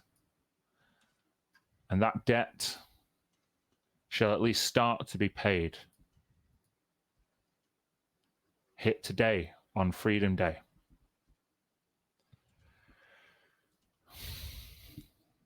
It's taken only a couple of hours, but in my final act as chairwoman, and there's like an audible gasp, I wish to bestow the Crest of Freedom onto a number of heroes. And she takes out like a leather roll, and there's like a decree, and it's got like the Silvercrest logo, and it's got like a dedication, almost like a prayer of dedication. And attached to the bottom of the piece of paper, like pinned on the parchment, are some silver, for want of a better term, medals. They look like a shield and like a crescent moon and a hammer, like diagonally bisected across the shield. And she begins to call up people onto the stage to receive the Crest of Freedom. As you are called up and you receive the Crest of Freedom, you may add it to your inventory. So, cool. First, she makes a dedication to the dwarves of Halfcast. Orim, Herug, Venter will go up, and then Corazel calls out Halvard by name. Halvard, Iron Tinker,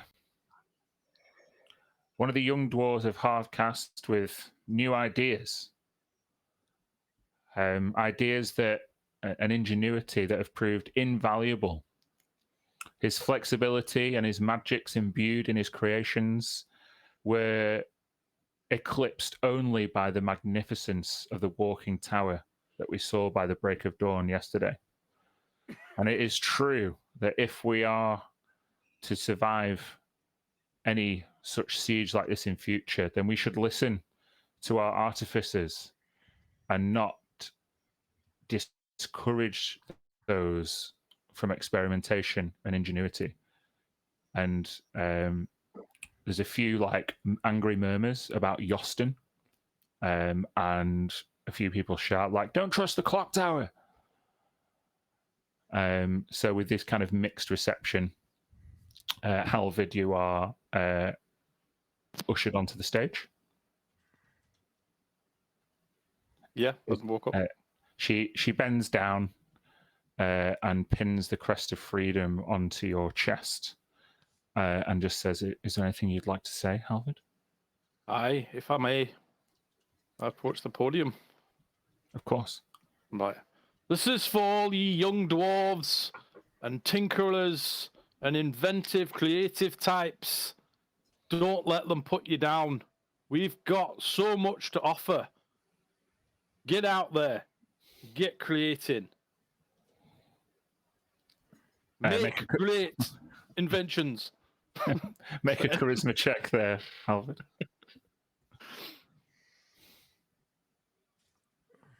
Can't find charisma. It's there. There we go.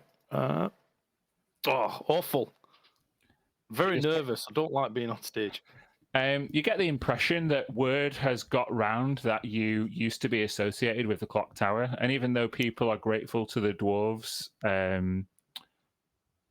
overall, there's still some reticence amongst the majority of the crowd to embrace ingenuity because they've seen how dangerous it can be. But you do get some like muted applause as you attach the pin to your chest and walk off. Yoston was a dick. Mic drop. Mic drop, yeah. Okay. Yoston was a dick. Next, the attention turns towards Jacob. Jacob, oh, I'm sorry. Jacob Dragonsbane? Yes. Sorry, there's another name here. It's crossed out. I can't quite see. Anyway, sorry. Jacob Dragonsbane is one of the people associated with a group who identify themselves as the Courageous Knoll Slayers. And everyone's like, starts a kind of CGS, CGS, CGS. His keen eye with a bow and his work on the walls and protecting those people at the crystal in the middle of town have proved so important. He has worked with everybody who's come across, and anybody who's met him has got nothing but good things to say about him. I wish to dedicate the Crest of Freedom to him and his forebears. And I wish to usher in a new era of cooperation between Silvercrest and all of the towns and cities that CGS and its members might be associated with. And it will be up to people like Jacob Dragonsbane to carry out that diplomacy and represent himself and Silvercrest as well he's done on this day. A new leader in the making. Jacob, take the stage. Socia, you walk up and she pins the Crest of Freedom onto your chest. Is there anything you wish to say, Jacob? Thank you, Chairwoman. No, not to me, to the crowd, dear. I'm not one for big speeches, but fair be. And turns and said, as much as I am being honored here, this belongs to everyone who fought, who tried to protect, who protected the city against the armies. You are all heroes here today. Make a charisma check. Yeah, I'm not very good at these. I would have given you advantage if you were all looking good, but you're not. So Only a 12. A 12, you get a slightly warmer applause. And as shy and diminutive as Jacob can be, there is a handsome look about him. And just from a section of young people, there's a few shouts and cries as Jacob feels a minor celebrity status that he's not felt in a long time. The fact that it's a crowd of probably mostly humans saluting a half-elf and cheering a half-elf is quite overwhelming for him. Quite. And you're led off stage. Then, at this point, redemption gets called upon. The speech goes something like, many of us labor under the watchful eyes of Helm, and many of us are buoyed by the incandescent radiance of Mystra. And there's various cheers and boos from section of crowd, depending on where their faiths lie. But it's important that we maintain our secular responsibilities and we embrace people of all faiths. Indeed, it was no coincidence that victory should come at the light of dawn this morning, and many of you will see Lathander's hand in that victory. None have represented their god Lathander as well as Redemption. She's been here for a little longer than CGS, but considers herself a fully fledged member, and I'd like you to consider her that way too. Redemption, please take the stage. Reluctantly walk up the stage. Thank you, Chairwoman. Is there anything you'd like to say, Redemption? You are looking fabulous, by the way. Thank you. And with that, I will, like, with a flash of radiant light, I'll change from like this sort of the sort of purple and gold gilded robes that she's wearing to like all white in a kind of like sort of religious kind of regalia. Mm-hmm. And there's audible oohs and ahs as you change appearance before the crowd. I would say, in the dawn, beauty reigns, and the way is clearer. There is always another dawn, and I'll raise a glass. Okay. Make a charisma check at advantage.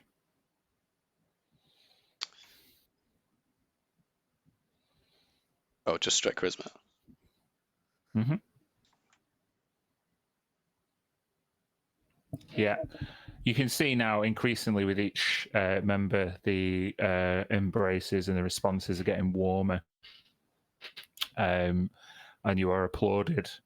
There are even a couple of people come up to you at the edge of the stage, seemingly with Lathander paraphernalia, scripture, text that they would like want you to sign.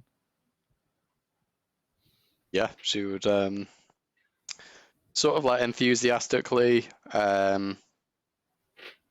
get involved with everyone and sign things and all of that. But for those that you've like watched a little bit more closer and can see her kind of reaction, she's almost seems like a bit nervous and reluctant at like having all the eyes on her.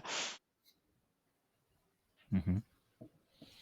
Kind of like an internal battle of like loving the attention and kind of like also feeling a bit too closely under the spotlight. Yeah. You know, you've heard Red and people who know her make, you know, reference to her skillful deception and disguises. You're not entirely sure what that's come from or exactly what Red's history is, but she seems to be conscious of it as she signs what she needs to sign.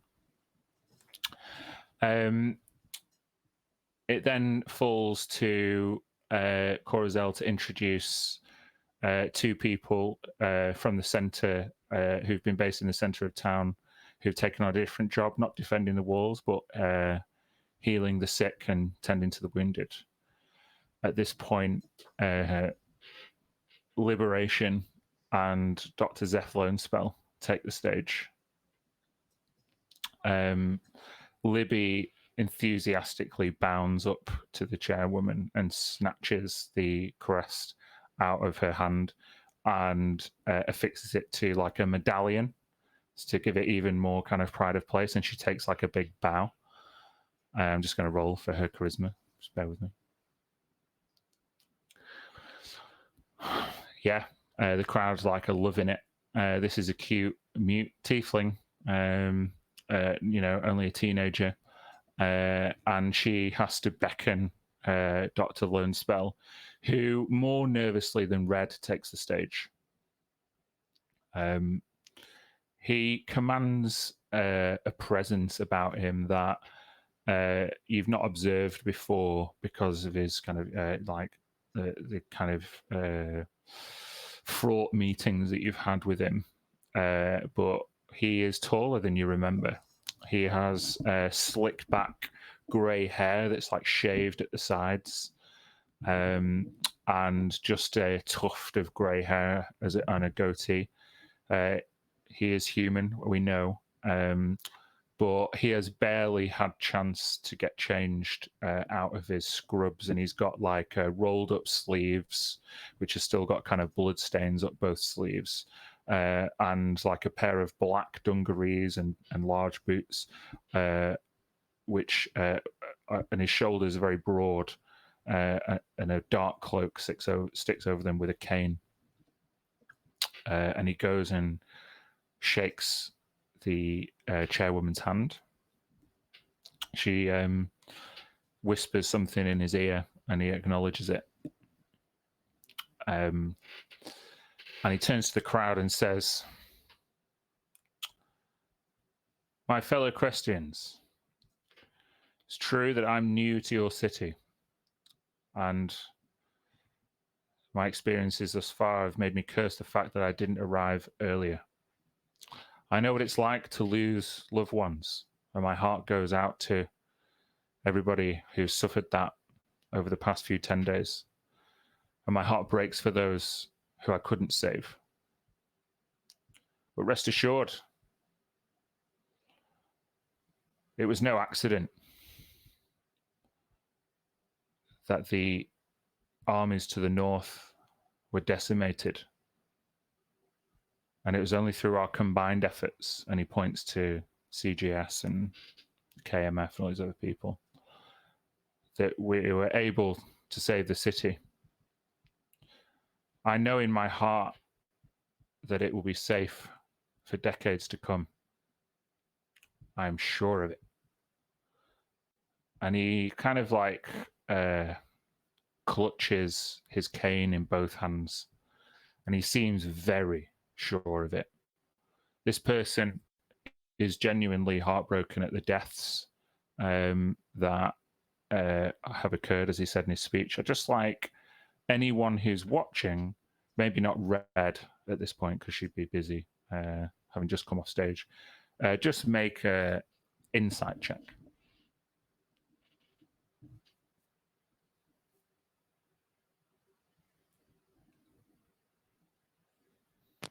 Okay. Such Mia. a good guy, that Dr. Lornspell. Mia, Dr. Lone Spell he's more confident than he has any right to be as a doctor who's been tending over the dead for the past 10 days. And you seemingly get the impression that he knows more about what's happened than he's letting on. But yeah, that's all. You're the only person who would notice that. To the rest of you, Lone Spell, just as much as a hero and not hiding anything as anybody else. And him and Libby, like he embraces Libby, and they walk off the stage. And then the time comes to summon Gallin.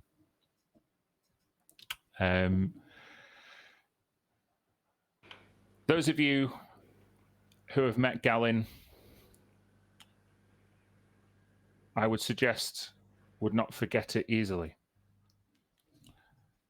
Although most of the mages we have in the city are scholars, librarians based at the Spire of Silver Candles, Gallin is a man of action. And we saw the fruits of his labors appear in this mystical, mechanical tower. And we're quite sure that he had something to do with the appearance of our robotic allies. He is a man of action and a man of conviction. Someone that we should be very thankful for. A member of CGS who deserved the Crest of Freedom just as much as anybody else. And you ushered onto the stage, Gallin. Yeah, as I walk up the stairs, I just sort of whisper to myself, All right, let's get this over with. and I cast Fly on myself. Okay. How does that look? I think maybe for like a brief split second, sort of like bat wings, shadow wings show up for, just a second shimmering, and then they just disappear. You can't tell. So you just kind of take an extended leap with the aid of the spell towards the middle of the stage with these bat wings. Yeah. Yeah. As you land, there are like audible gasps as you turn to face the chairwoman, and it's like, an eye for theatre, I see. And she pins the Crest of Freedom to you. Yeah. Would you like to say anything? He will turn to the crowd. He will give Corzel a nod, and sort of whisper, I think you deserve a rest. You know, your choice, however disappointing, is you deserve it. and then turn to the, without waiting for an answer there. It's gonna turn She's to the like, crowd. and you, yeah. It's gonna turn to the crowd, and then he's gonna lift up 15, 20 feet up, just hovering over everybody, Oohs and ahs. and then just say something like, Silvercrest, we won this battle, but it has not come without a heavy cost for each and every one of you, but also specifically for us. A great warrior, Koronak, has been killed during this adventure, and we would like you to raise a cheer for him and remember him. He was just as instrumental for this victory as all of us. Make a charisma check at advantage, Galen.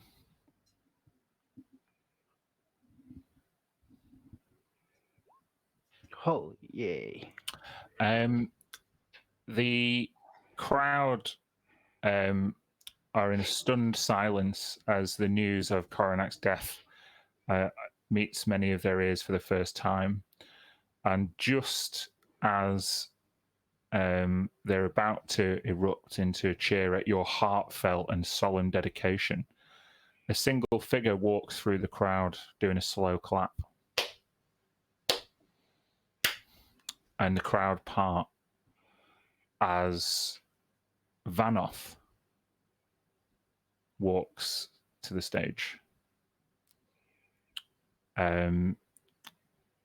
He looks towards the administrators who usher him up, and he approaches you, Galen. Yeah, I'll land next to him. Nice to see you. I sent a letter ahead of time. He had not chance to read it, I'm afraid.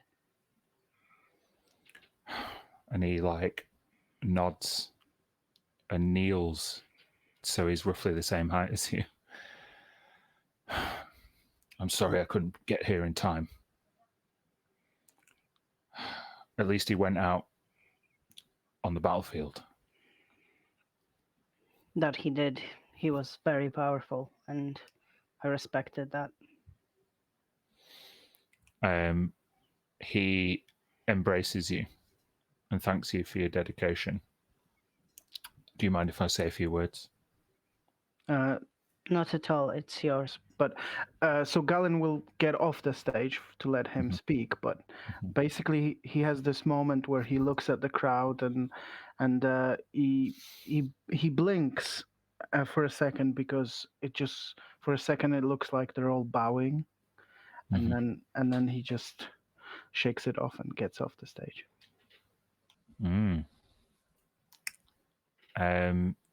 Very good. Vanoth then takes the stage and gives a dedication to Koronak. Koronak was my brother in arms, and I'm sorry that I wasn't able to fight alongside him for one last time. Silvercrest, you had the best of Koronak, the clanless. And although we're both guilty of working for Calixeros' flaming fists, let it be known that I intend to reforge the organization. The Citadel by the Sea is where I will take back the majority of your prisoners. And I'll make sure that they're infirmed and they spend their lifetime paying for the blood that has been spilled these past few 10 days. Under the watchful eyes of the best, the Flaming Fists. And he gives a Flaming Fist salute, which nobody reciprocates. And he says a prayer under his breath. and before raising a fist again and says, to Coronac, and he walks off. Corazel comes back on and says, dedicates a whole portion to the former Argent Knights, and it becomes clear that many of the Argent Knights who sided with Calixeros were either corrupted by aberrations that were summoned by sea druids, who have all perished since, or some of them were actually just turncoat traitors. And the turncoat traitors that were not corrupted by aberrations, many of whom have been captured and who languish in the cells. And she honours Caleb Fairhand, Dargreline Frostrock, and the rest of Caleb's real Argent Knights, Chrisdale Von Keth, Malabak, Nashim, and Ramir Rashad. They give a short speech where they also dedicate themselves to Mystra and the Knights of Mystical Fire, but without wanting to be too hasty. They beckon Mir out on stage as the rest of the Knights of Mystical Fire also come on stage. Until Mir, there is a company of nearly 40 KMF fighters, all stood looking at you, like beckoning you on stage. It's my turn. Corazel steps forward and says, "This rowdy lot that you see before you have replaced the Argent Knights as a more infallible force under the watchful eyes of the Lady of Magic. Her crystal shines in the center of the city, and you can actually see it from the other end of the square where you are. And the Argent Knights will stand just as steadfast in defense of that city as that crystal stands. For as long as those walls surround us all, then we'll all be protected by the Knights of Mystical Fire.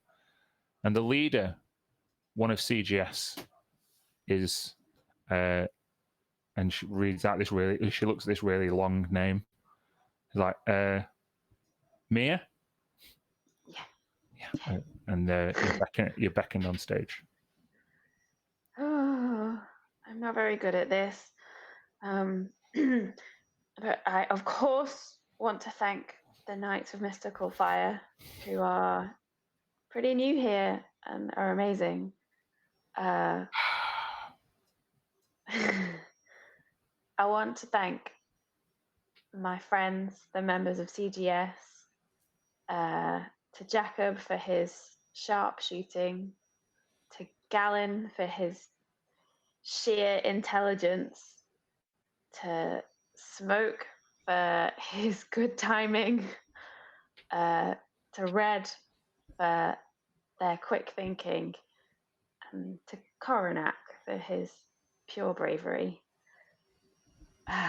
And I'd also like to thank you, Silvercrest. You've made me feel very welcome and at home when I am so far from mine. Mistress blessings to all of you. Thank you.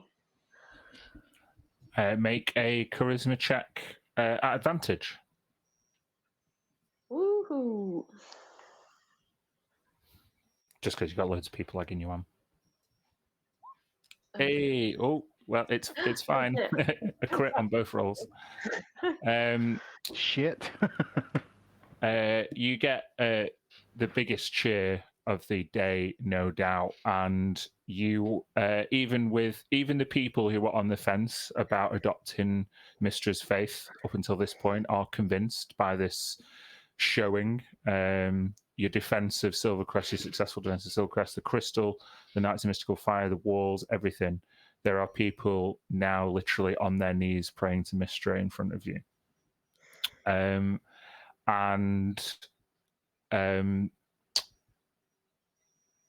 One of the Knights of Mystical Fire, I'm going to say it's Caleb Fairhand, steps up beside you. My lady, if you'll allow me a few more words. Of course. Please. The chairwoman mentioned secularism and freedom of expression at the top of her speech, and that is Mystra's way. Even if you are not a dedicated servant of the magical lady, she watches over you and protects you through the weave which touches us all. However, in light of the lady's intervention, which we believe is no doubt crucial to all of our survival, we announce our intention to recruit more Knights of Mystical Fire, and our first act will be to erect a temple, the largest temple to Mystra on the Isles around the crystal. And there's like more audible gasps. And work will commence not this afternoon. Mystra's work is never done. To the magical lady. And he salutes, and like everybody gives that a big cheer. The final dedication comes from Corazel towards the Tabaxi, which is arguably the most difficult dedication to the crowd. She acknowledges the efforts of Smoke, Flame, and Snow prior to the main siege, and then the recruitment of the clans, which she said, it's under no. She says, Tabaxi are not known for their diplomacy and skill in straight up battle on the battlefield. Silvercrest knows more than most cities about their practices of guerrilla tactics and their feudal infighting and arguments over territory. But it seems finally there's a new generation of Tabaxi willing to put all that aside in the name of peace and justice. And no one symbolizes those ideals more than Smoking Mirror, another original member of the Courageous Knoll Slayers. I'd like to welcome him onto the stage as the first ever Tabaxi to speak in Silvercrest. I know you'll all give him a warm welcome. And there's like this kind of more cautious applause as Smoke takes the stage. She, instead of pinning the Freedom Crest on you, she places it directly into your hand and gives you like a really strong handshake while looking you in the eye. And she just says, "You have my respect, Smoke." And you mine, Corazel. And I would pin the crest onto my cape, which is the cloak of many fashions. And as I clip it on, it'll change so it's the original dark green of the original garments we got back when we made a uniform for CGS in the original start of this adventure. But on the back of it, there is a Tabaxi head, which is has a background behind it of the white citadel, and beneath it is the sort of the embroidery made to look like there's a lake with a reflection beneath it, and there's like a dead knoll upturned skull in the bottom of it. As the cloak changes, he'll walk up onto the stage and say, "Those who have opposed us have only bound us together in clanhood. For all the deeds that we Tabaxi have done, I ask only one thing of Silvercrest. Drink your ale, not as human, elf, genasi, halfling, dwarf, gnome, Tabaxi, or any other, and join me in raising a toast to a new age." And I'll raise a glass towards the audience. A charisma check at advantage, given that intricate use of your cloak of many fashions. All right. Sorry, just charisma, yeah? Mm-hmm. Just flat. Still very good Oh, roll. nice. Yeah. The cheers erupt once more, and people start to chant. They've heard rumors of the White Stag Company and the colors which you presented. match what they'd heard, and so there are a few people who kind of name check that when they cheer, and then the rest erupt into CGS, Distant Rivers Clan, Trailing Coast Clan, and a few Tabaxi who had seemingly made it a bit quicker. Some of the kind of spearhead appear kind of at the corner of the crowd. It's not Jagged Tooth, and it's not any of your family members, but you recognize them nonetheless, and they kind of give you a wave and put their hand on their heart and nod. This is the first time they've ever been able to walk freely in Silvercrest without fear of persecution. And the rest of the dedications go out to some of the fallen. Some are awarded the Freedom Crest posthumously. And with that, Chiano and a band of entertainers take the stage as they all start to strike up your song. I mean, I can play it for you if you want to.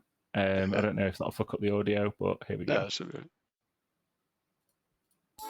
Come gather near and bend your ear for a tale our tongues to wag. For Chiano and all the entertainers who originally composed the song are really going for it.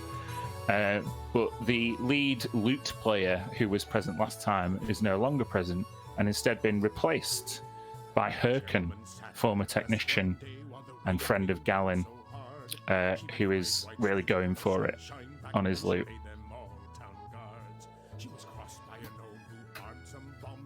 I'm not sure listened to this for a while, but yeah.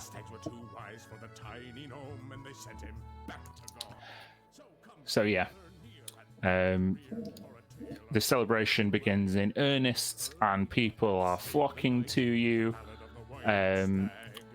It becomes very busy and overwhelming, and you are basically accosted by well-wishers at every opportunity. If you haven't had a chance to add, is it called the Crest of Freedom? I can't remember what I called it. Yeah, add the Crest of Freedom. Basically, I love it. It just, whenever you take a long rest in Silvercrest, you gain inspiration. Yeah. Really cool. Yeah. Very nice.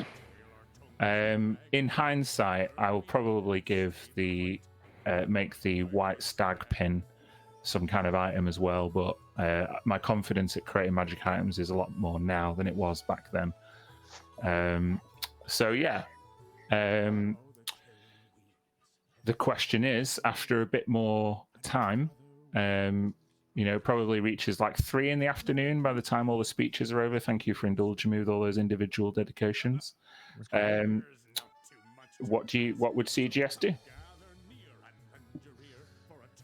I don't Should want we to go to the spa? Let's go to the spa. Yeah, I like the spa. Okay. Can I grab one of the ghosts before we leave, though? Which ghost do you want? I will tell you about them. Casper. He's quite friendly, yeah. He's quite friendly. The chief guy. That would be Aurum Coalbreaker.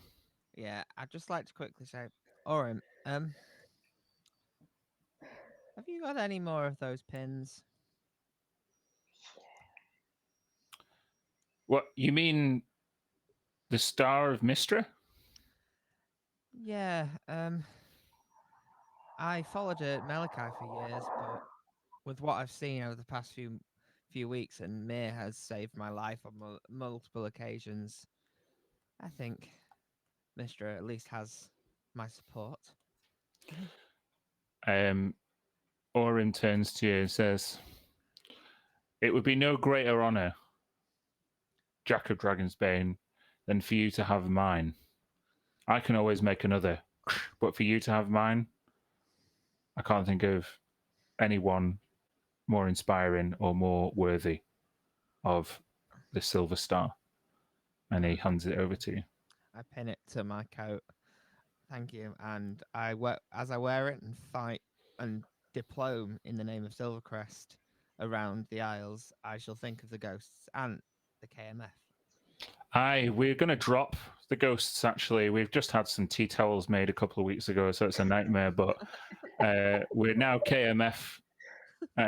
So, All the branding is wrong now. yeah. Our PR guy is going to go mental, I swear, but I'd be more than happy to fight alongside you in Mistra's name whenever duty calls, Jacob. Very well. And I sort of salute and walk off. Yeah. Back to the group. Yes, Jacob is now wearing a Mistra pin.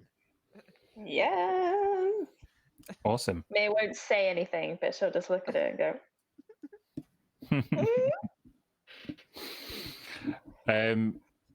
So, is everybody going to the spa? I think so. Yeah, I think so. Okay, CGS proper, you all go to leave the town square, and you notice Halvard kind of hanging around his dwarf brethren. At now 4 hours after they were pissed, are now nearly paralytic. Halberd, I was wondering if Muggins wanted to come to the spa with us. Muggins, should we go to the spa? I'm sorry, I go where he goes. I guess that's okay. Yeah.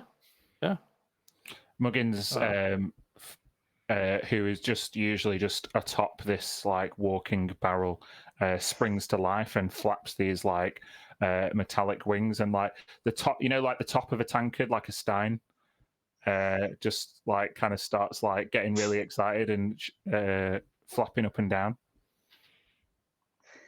That is plain weird.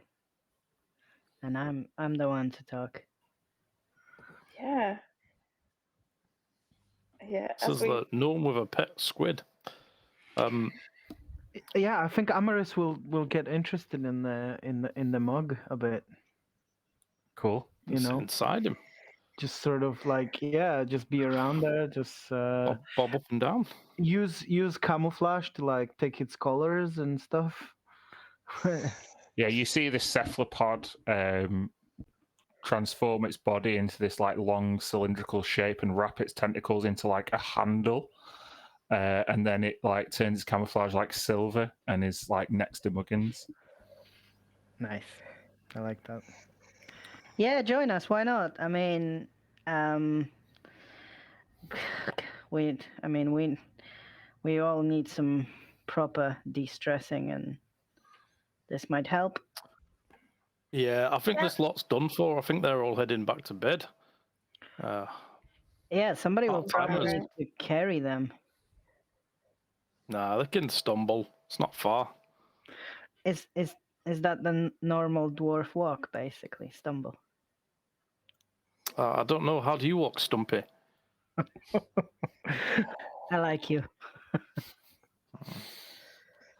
Okay, so you make your way up to the Aqua Vista. I've probably still got that map, probably. Let's have a look. Yeah. There's the docks, the bathhouse, there we go. Who knows what tokens are here, but we'll see.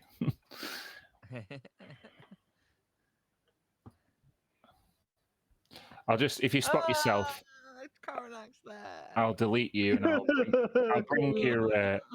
I'll bring your tokens over from the other map, so just bear with me. The Karnak's been deleted. That's right. Where were we when I saw your tokens last? The library, the spire. Yep. Yeah. Oh, fuck's sake, so many maps. Bear with me.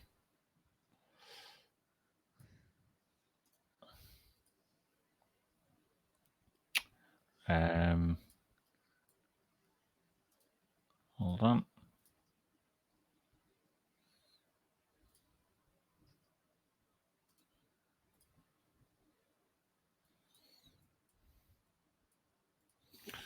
Brought Shamselvik along. Fuck it, why not? This is where Shamselvik's got a membership. She's got rich parents. And one more. Bear with me.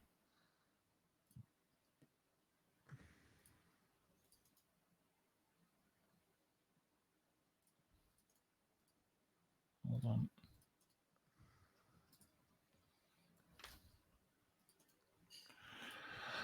Okay.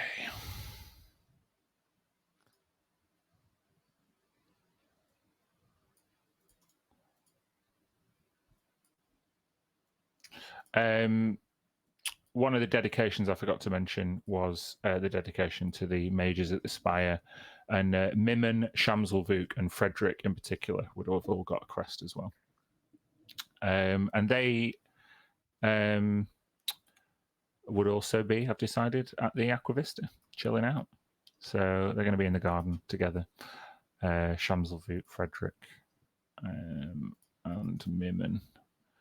But yeah, you arrive at the Aquavista, and Dandry arrives to meet you and says, "Ah, my friends, it has been a while."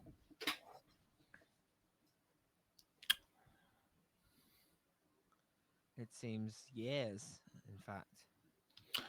Thankfully, not that long. But Rosaria did reach me earlier this morning and to, of course, inform me that she had invited you to stay. And I will, of course, give you free reign of the Aquavista for 24 hours, should you wish to engage with my hospitality. Indeed, I believe it'd be good for business to have the heroes of Silvercrest come and stay here for a day. So you're more than welcome to use any of the facilities. And if you do see Caduccio, please make sure he extends every courtesy to you and you take whatever it is you need. That's Long, very nice generous. rest would be. It's been many battles and a long time since we've had the time to relax, and this is the best place for that. I was born to serve. And she, with her bald head and strange tattoos, she about faces and opens the door before going and attending to some clients. So yeah, you have a day at the spa. Are there like rooms here for sleeping as well? Yes, there's a whole second floor where you can stay. I don't think I uploaded that one, but yeah. There's a garden, steam room, pool, sauna, massages, bar, restaurant, everything you could possibly wish for. Jacob is going to find a locker to put his stuff in so he can relax without being burdened by all his gear. Mm-hmm. Yeah, Galen will sort of turn to others and say, I'm gonna take a bath and then I'm gonna go to sleep. I am absolutely destroyed. It's nice sauna, You- maybe a massage. You look especially bad, Galen. I don't mean that to offend you, but No worries. You're not. is there I'm not anything you want offended. to tell us? Not at all. Just the fight really took something out of me, and there has been a lot of new things that I've tried and you've seen me do, and it's obviously had a great impact on everybody. But this tower, the level of concentration it requires all the time, I didn't realize like how bad it is, how draining it's gonna be. So thanks for your concern, but I bet just a bit refresh and a long sleep is gonna get me right back. Do I believe him that he's blaming his tiredness on concentrating on the tower? I don't think he said anything deceitful, Okay. but Yeah, he has done a lot of strange things, so I'm not going to leave it to the dice. You can decide what Mir thinks or not. It's totally up to you. And Galen will just, end the conversation, go straight to, undress in one of the rooms and go into the bath. Mm-hmm. Cool. So you're going in here. Cool. I don't. Oh, I did. Sorry, Andy sent me a token for his new character. We didn't even think it was going to be ready for today, but we've collaborated on it.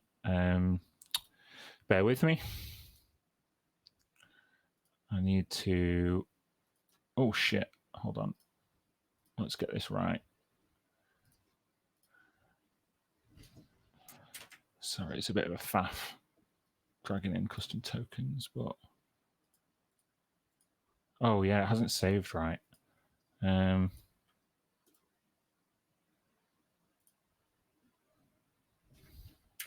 with me.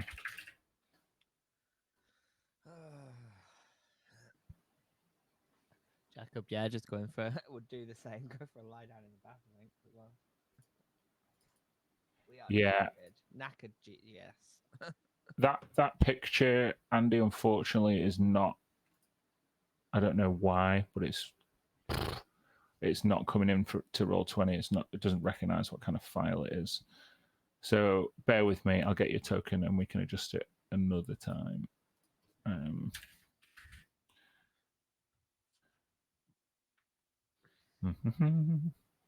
I've got quite a few cool dwarf tokens. Dwarf male tinkerer. How about that? Oh, he's large. Oh my god. So Halvard, you can control him. He's called Halvard. You should be able to see and adjust his HP. Can you see that, Andy? I think he's muted. Sorry. I can see it fine, and I can edit it fine. Cool. Can everyone see his name? Yeah. Yeah. Cool. Where's the option for doing that, by the way?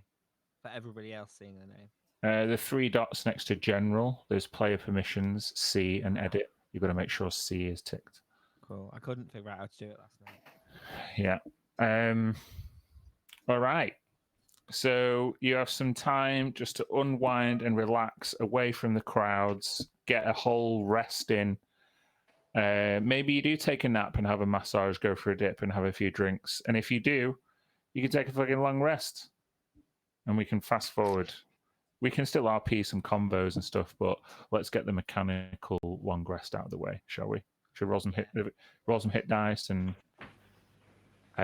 obviously, Halvard is not going to level, and Smoke's already leveled. So Halvard and Smoke are both level 11. Smoke is 11, yeah. Yeah, but everybody else can level up to level 12. I rolled my HP before and it was a 1. Oh no.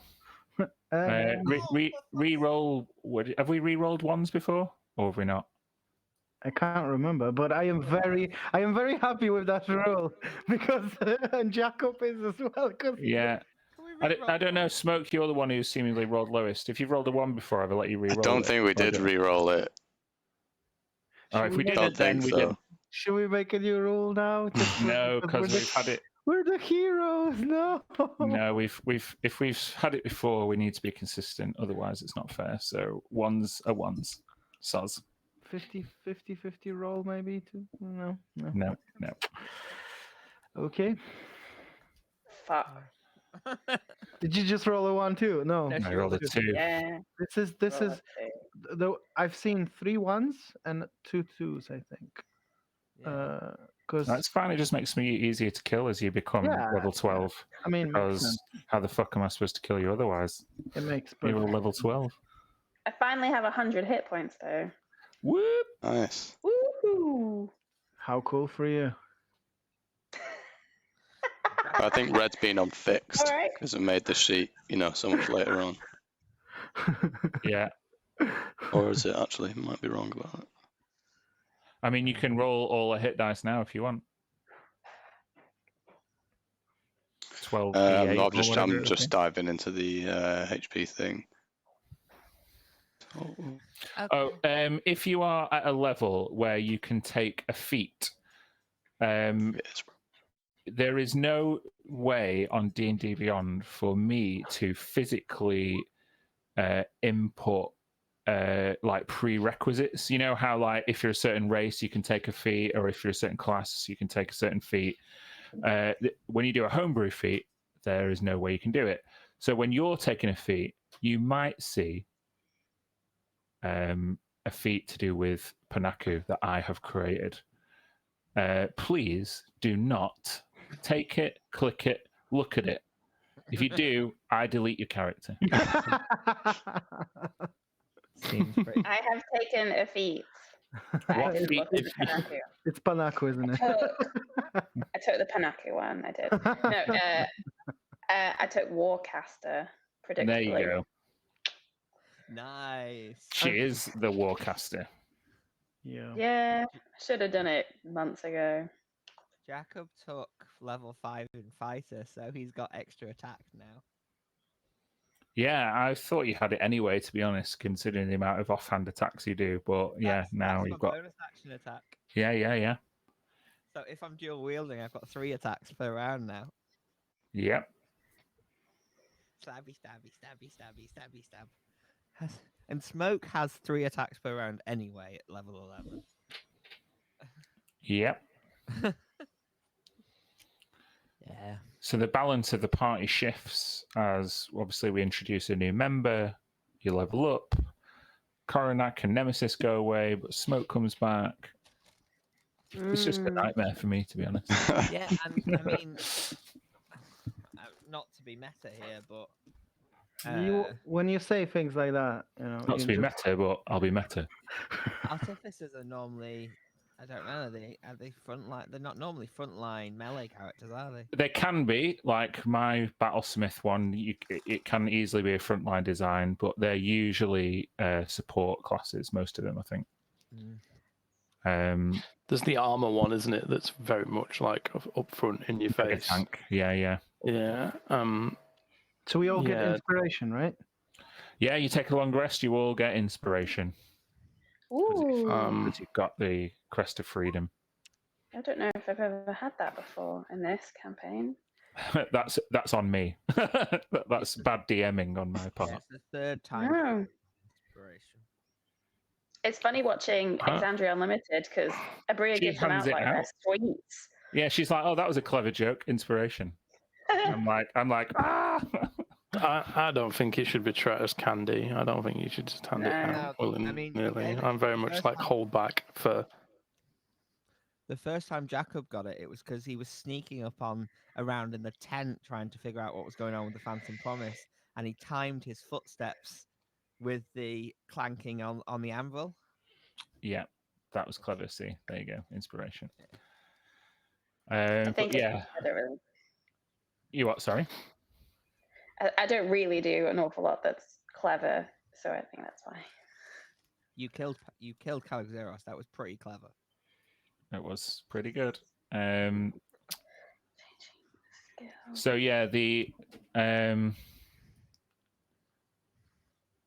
going to say there's a few of the new KMF in there: Yinks, Orim, Bram, Milana, and Destiny. You would also notice Frederick, Mimon, and Shamselvuk in the garden. And those 2 twin druids who flew out of the skylight last time, they're back. Galen, you would notice them. But yeah, what would you like to do? I mean, would you like to do RP drinking game? Would you like to speak to anyone in particular? Would you like to do some gambling, or what? Oh, yeah. Oh, I think Halvard would have a go at a gamble. Yeah, I remember how to do the gambling, I think, what I did last time. I think we would need everybody to do it, though. Yeah, I'll play. Yeah. Why not?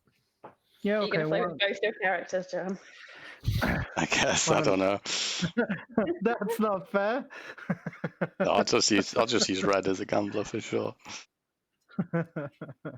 Okay. Do you want to put your tokens in the bar where Halvard is? I am going to yeah, just for mechanical thing. I'm gonna participate, but Galen's gonna very quickly just sort of disappear and go off to bed. Oh, okay. Well, gambling involves putting a stake down. So, how much money are we putting in? Halvard, it's your idea to play. What's the stake? Well, I'm a bit light on coin. I'll just start at 10 gold pieces if that's okay. 10 gold.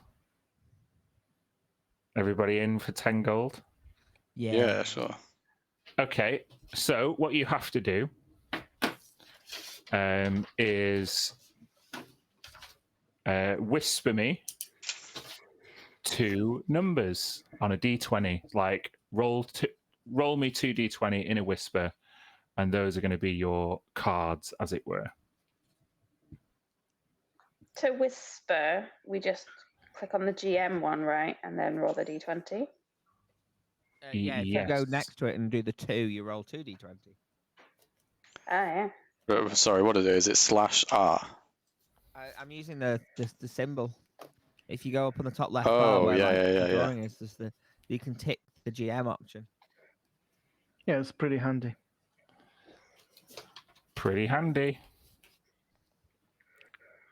I'm not seeing that. Ah, there we go. Yeah, I got it.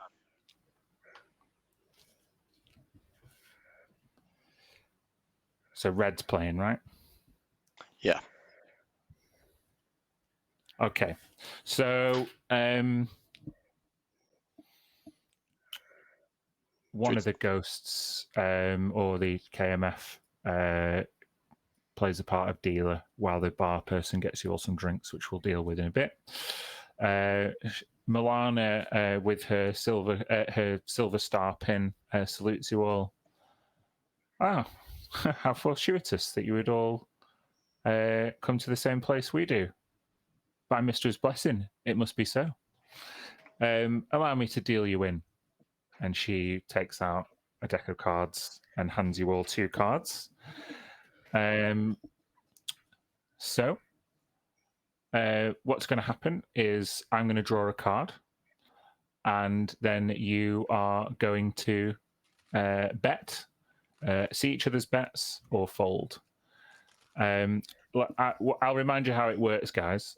I'm going to roll a number, and if the number or the card that comes out is the same as one of your numbers, then it is doubled for you.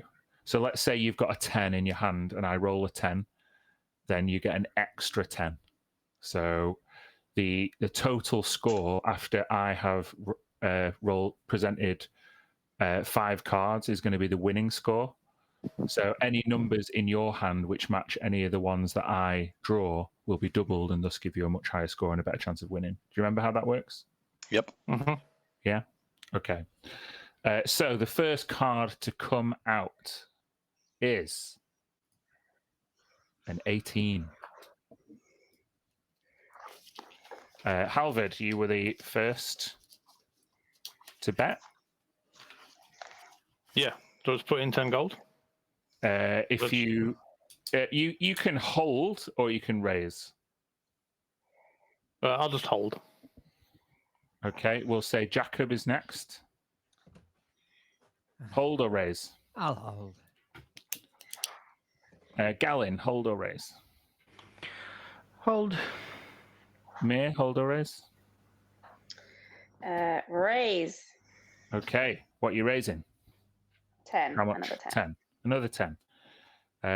So deduct another 10 from your inventory. To stay in the game, folks, it'd be red next. You have to put at least 10 in.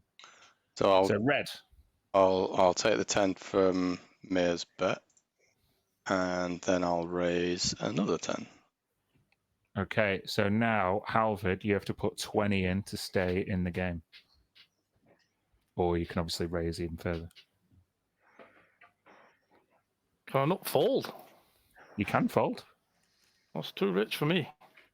Okay, Halvard puts his cards Fold. down. Jacob, 20 gold, fold or raise? Well, I'll match it and comment.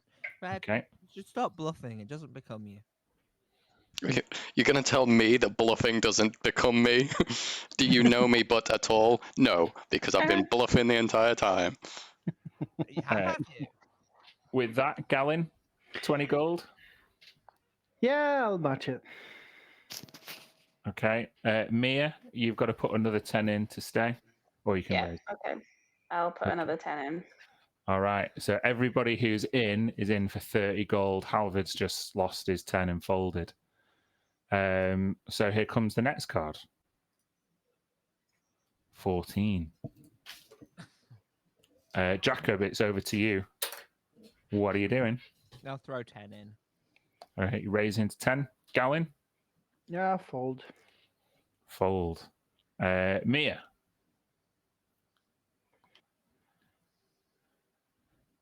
Mia? Psst, Kirsty.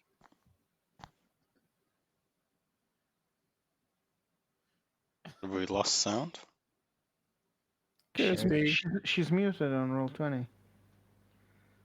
Hello?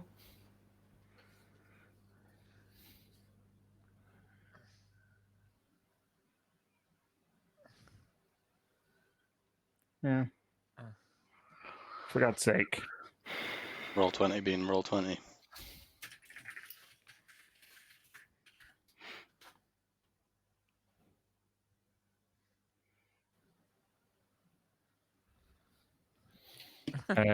Okay, so then Red, I think is it just you and Jacob in at the minute? You can call it for 10 or raise. I've got to call it for 10 and I'm going to raise for another 10. Okay. Jacob? I'll match it. It's gone in for another 10. Yeah. That means the last card is going to come out, which is a 12. Jacob? I'll throw another 10 in. Red? I'll meet Jacob's bet and just take that 10. Okay. So all bets are off now. The river has been drawn. I just need to. I just need you guys to whisper me your total score. Double any cards that have been drawn that are in your hand, and give me your total score. There's too many numbers on my screen, so I'll let you do it.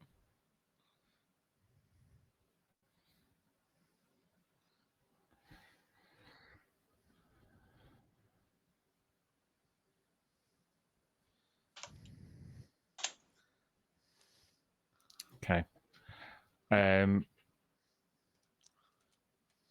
Who's going to show their hand first? Customary, Jacob, it's for the gentleman first. And yeah, I'll reveal my cards. He puts down his 2 cards in the river, which add up to an interesting combination of 79. I'll just be like, thought you were a gentleman, and I'll slam the cards on the table as well. Which came to a total of 52, which means Jacob takes all the money. Which I hope you guys were keeping track of how much you were deducting. Yeah, I deducted my 30. Gallon was 30. Mhm. How much did you put in, Red? 60 total. Okay. Halvard was 10. That's more than Mia. Actually, well, Kirsty's not here. It's about 30. Sounds about right. Sounds about right. Yeah. So 130 extra gold. Fuck.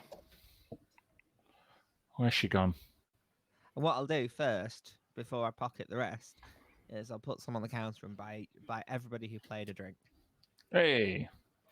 I thought drinks were on the house, were they? A nicer drink. Yeah, there's standard house beers and wines on the house, but if you want something a bit fancier, then No, buy something a bit fancy.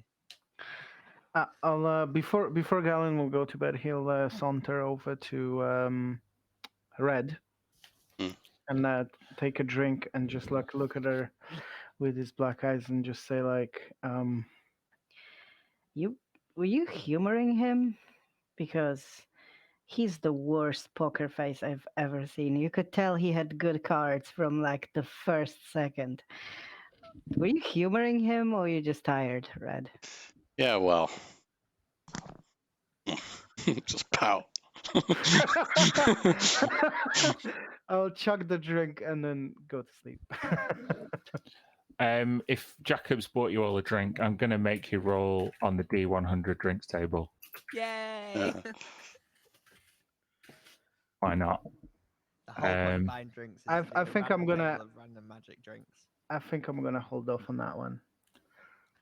Down it, Galen. No, I don't want to get funny tonight. I need the rest. I hope Kirsty can come back for this. There's one for Smoke and one for Red. All right, hold on. Before everyone starts rolling, Mike, who's rolled first? I saw Halvards. I haven't seen Smokes. Yeah, don't whisper me. It sticks on Whisper now. Oh, how do I undo it? Click it again. Got it. Yeah. Okay, since you're getting this round in, Jacob, I will tell you how much each of the drinks cost. Hello? You can deduct it. Kirsty. Is she here? Yep. No, We can hold hear on. you. I've got all kinds of windows open. Jacob won the poker, and he's just bought everybody a round of drinks that we're going to roll on the D100 drinks table. If you can still hear us, Kirsty. Hello?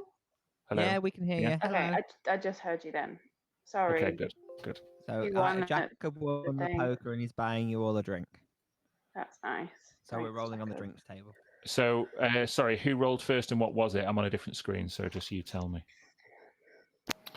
I rolled Do I an need to 89. roll a D100? You don't have to just now. I'll get round everybody. If everybody's rolling, it doesn't matter. Go on. Sorry, Andy, what did you roll? 89. 89. Okay, Jacob, 89. this costs 5 gold, and it is a shot of Hellfire whiskey. Sounds good. So,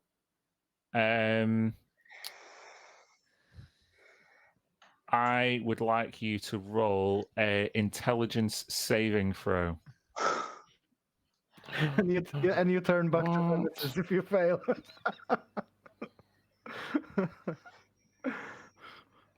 23. Holy shit, you're 23. You are fine. It just gives you a slight buzz. Your dwarven constitution seems to. You do feel that kind of fire in your chest and hellfire in your belly. On the bottle, it says it's brewed by demons, devils, and dwarves. It says that Hades himself came up with this drink as a way to get himself drunk, and it primarily tastes of strong whiskey and lots of cinnamon. So yeah, it's like a cinnamon challenge. Mm-hmm. Hit the sweet spot, that did. Yeah, it smells awful, as most cinnamon alcoholic things do, I guess. Who rolled next? I don't know if John rolled before. Oh, Smoke got a 2. Smoke, Jacob, this will be 5 copper pieces. This is a medium brown drink, which is also a shot called the Griffin's Nest. It's basically a shot of dwarven brandy with raw egg on it. raw egg in it. Can you make a Constitution saving throw? Tell me what you roll. 18. Yeah, you're fine. You do feel it like come up a little bit, but then you're fine. You don't throw up. Did Red then roll? Oh, and Red got 61. 61. So did Jacob. Oh, really? Oh, okay. So we're having the same to commiserate the poker game. Yeah, the two finalists of the poker game, they're still kind of grandstanding and angling and trying to Jacob's lording it over Red for bragging rights, and Red's not paying attention. And the KMF member just pours like she gets confused between the bottles, and I think it's this one, and she pours you a whole shot.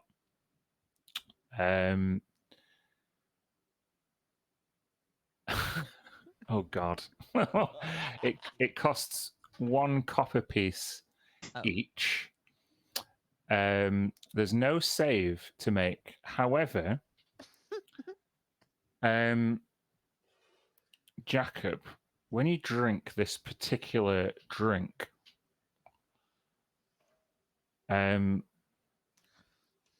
well, you look straight at Red. Red, you drink this, and it tastes awful. It tastes like pure poison. You're going to roll a d10, Red. 8. You take 8 poison damage, and you are poisoned for the next 12 hours. Wow. Jacob, you drink this, same drink, and you feel invigorated, and it's almost like a flood of hormones course through your bloodstream. And you find yourself looking at Red in a way that you've not looked at many people before. You feel attracted to her. You're not, it might be just a drink. The rest of you, can you make a perception check? Jacob is just full out blushing. Why'd you order us the cheap shit? This tastes like piss. Gorgeous. Oh. Like yourself. Can you just tell me who got the highest perception score? Mia. Yeah. Mia. Jacob's green eyes are brighter and more virulent than they ever have been before. And you also notice he's got like sharp fangs. What did you drink? Excuse me, what was that? Not again. I asked the bartender what it was. Oh, I'm so. Oh, that's just meant to be like a topper. You weren't meant to drink whole drinks. Oh, I'm so sorry. Yeah, it's poison. Oh God. Red, are you okay? Yeah, I'm not too bad. I feel almost like poison doesn't have that such a great hold on me as it used to 24 hours ago. Oh no. I'd go see Caduccio. He'll sort you out. It tasted amazing, that stuff. Jacob, your teeth. Jacob, your teeth. Fuck! What is this stuff? I don't like it. You also, as Jacob inspects his mouth, you also notice that his tongue is thinner, longer, and split at the ends. Oh my God. Okay, well, maybe we keep you away from everyone and see if that wears off. Snakes! I hate snakes. I don't know what you're talking about. Snakes are great. Okay, who's next on the old drinks table? I'll have a go. Have you roll yourself D100? 47. 47.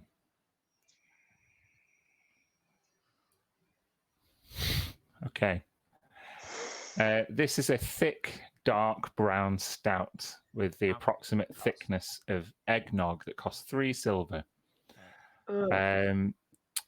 It's tasty, mouth coating, and it is literally the kind of things you drink at Christmas. It's called the Drunken Uncle. I would like you to make a Constitution check, not a saving throw. Oh. If you fail, you tell uncle jokes all night. Uh-oh. What did you roll? 7. Okay, on a failure, the player must reveal one of their deepest, darkest secrets or tell an extremely inappropriate / embarrassing story.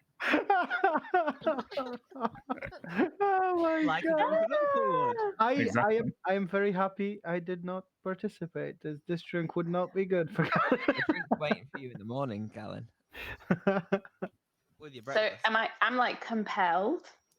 Yeah, you're magically compelled to just start babbling about something that's deep and dark, like it's secret or something inappropriate or embarrassing. I've never met my real dad, and I think he's a human, and I think he lives in Crystal Spear. And I'm really here to look for him. Oh, Oh wow! I don't like this. Cool. What do you mean, really here to look? That's why you came to the Isles? Yeah. That's fine. Looking for your family's a great reason to travel the Isles. Seems just to be never a told reoccurring thing. anyone. Yeah, Galen's looking for his. I'm looking for my mum, and you're looking for your dad. Mia, you just noticed that Jacko is standing way too close to you. Can you just some space, please? Oh, sorry. Respect the boundaries. Okay, is that everybody? Or is it Jacob? What's Jacob got the same as. Oh yeah, that's true. Has everybody had a drink? I think so. Right? Galen? No, I'm not doing it. Oh. We want waiting for Galen in the morning. Go on. Have it. Just a wee nightcap. I'm not in the shape for any Come on, spreads Galen. tonight. I'm just gonna go to bed. Okay.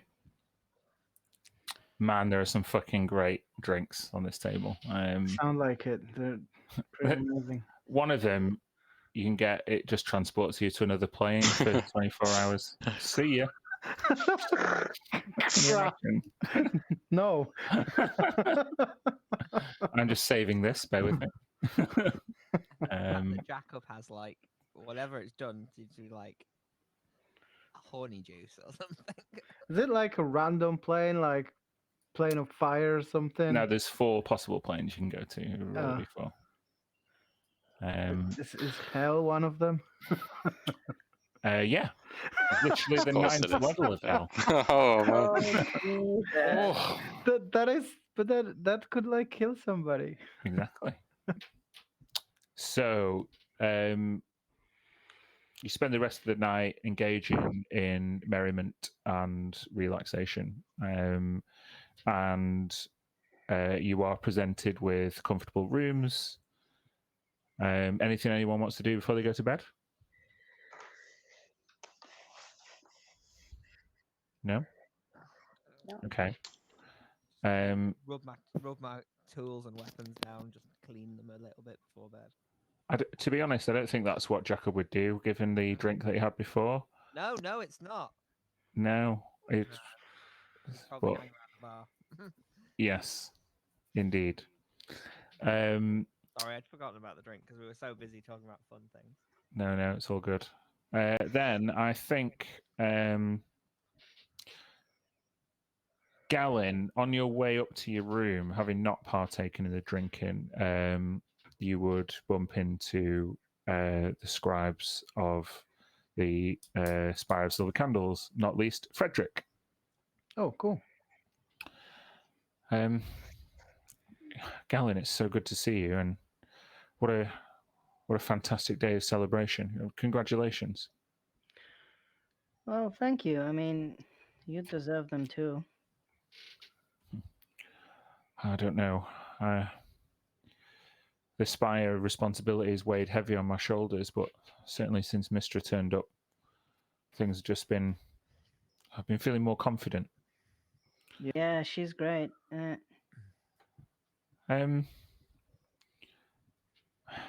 something been troubling me since we last met.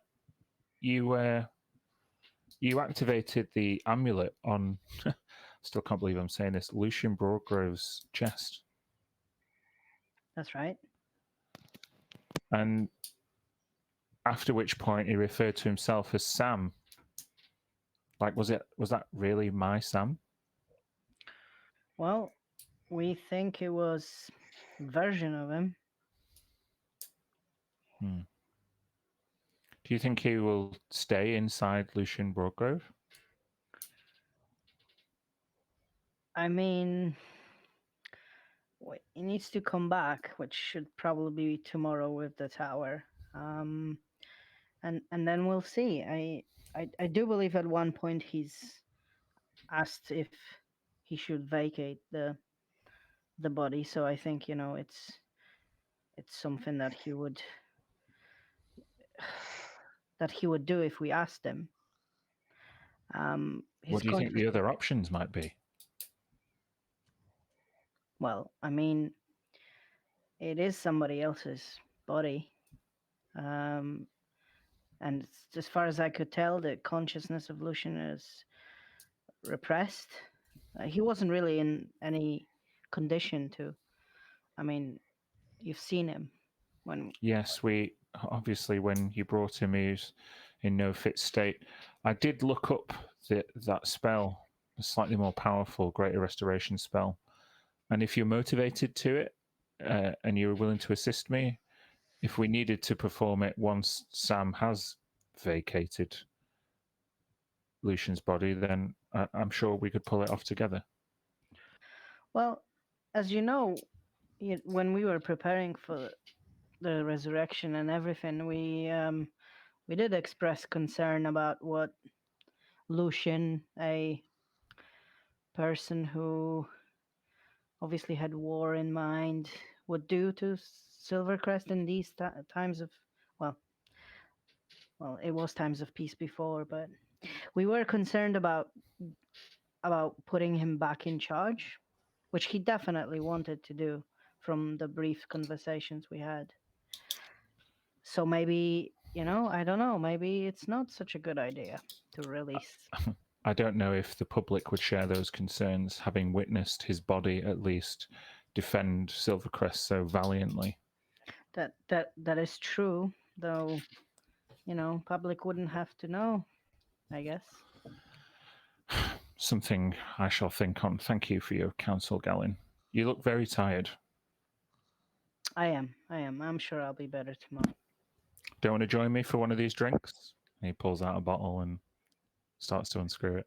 And another time, Frederick. You enjoy yourself. Okay. Shamsel grabs it off him and they all down some shots. They're in the garden, so they're having drinks, and Mimon is smoking some like curious herb. And there's just this kind of waft. And I think Galen would know at that point to take his leave. Well, that's what he might have thought anyway. Yeah. I do think me and Smoke in like very early sessions, but I partook in. You did, yeah. Yeah, so maybe I recognized the smell and just sort of smirk a little on the memory of that, but then seeing my face, it was like a smirk, and then immediately it goes basically grave serious, and he goes back upstairs. Slightly intoxicated. They don't notice your subtle change in demeanor. Yeah. As you retire. Mia, in a quiet moment, you receive a message. Okay. This, you're probably in the late afternoon. Mia, the tower, the remaining forces, and Valzax due to return ETA 12 hours. Sadly, Warkek status deceased. When I asked you to roll the d8 before, that's what it's for. No! You killed him, Kirsty. I didn't! Dad killed him! Oh, trust me, there's some serious. That was a serious d8 table, so maybe it wasn't too much of a bad one. But yeah, that's your report. The tower will be back within 12 hours, and Warkek has sadly died. With that in mind, 2 druid folk enter the bar. Can I reply to the message or no? You can, yeah. Thank you, Sam. We'll see you soon. Do you have Warkek's body?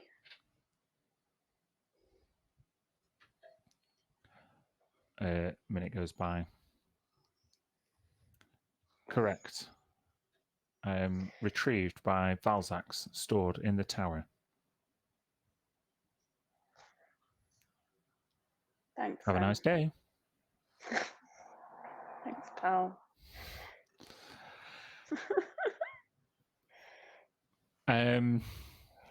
Okay.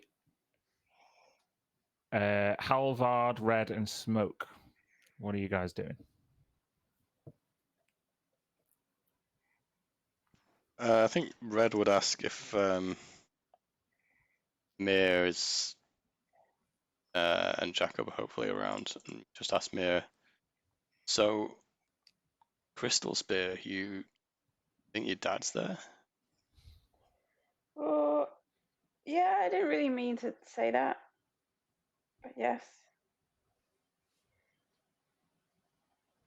Seems like you've been this party for a few months. Why are you so hesitant to get on with it and go and find him? What if I go and he's terrible? Or what if I go and he doesn't want to meet me? Or something else? What if I go and he doesn't embrace me as the daughter he didn't know he had? Well, then you'd be back where you started, with a mother and with a stepfather, right? Yeah. 2 more than I ever had. How does that work exactly? Like, it must be some guy, like, you know, like a human. I mean, they're not the most attractive of people, but genies, powerful, magical ones. Is he a wizard? Did he trap her in a bottle? And oh, sorry, no, I don't want to go down that. He must be awesome. I mean, look at his daughter. He must be awesome. He must be some guy. I don't have my notes on this. Am I right in thinking, Dan, that he made a wish? You were told that your mother, upon consummating her relationship with this man, granted him a wish. Okay. He was allowed to utter the words in his mind, and so your mother has told you that she doesn't know what the wish was, but she knows that it worked. But I don't know how they met. No, she was very secretive / coy, depending on her mood. I think there were a lot of people. I think she's, you know. I mean, Mayor, you A shouldn't be lot of worried. people. Like, what? She's very Eh? vague about it, but she gives the idea that she was very popular as a younger genie. Is this something that happened at a party? It just sounds wrong. I'd like to pat the man on the back, though. He's got a fine daughter, I must say that. And he'd be a fool to not embrace you at sight of you, Missy. That's very kind. Yeah, Thank you shouldn't worry, mate. Anybody would be proud to have somebody like you. Must have one hell of a charisma score. What's a charisma score? I mean, a lot of charisma. Jacob, your complimentary words come out of the side of your mouth with a gesture towards me, but your gaze is firmly fixed on the barmaid. Okay. And she's just like keeps looking at you like, are you looking at me? Like, what do you want?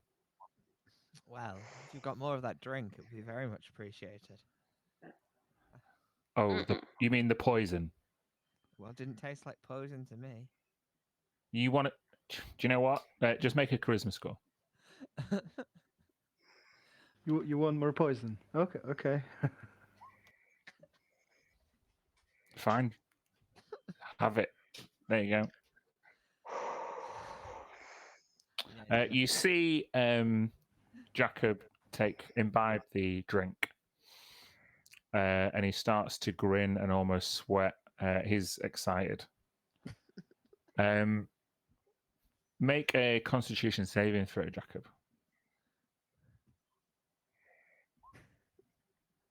Okay. Do you remember your hands? Was it your hands that had like a scaly mirror blight infection?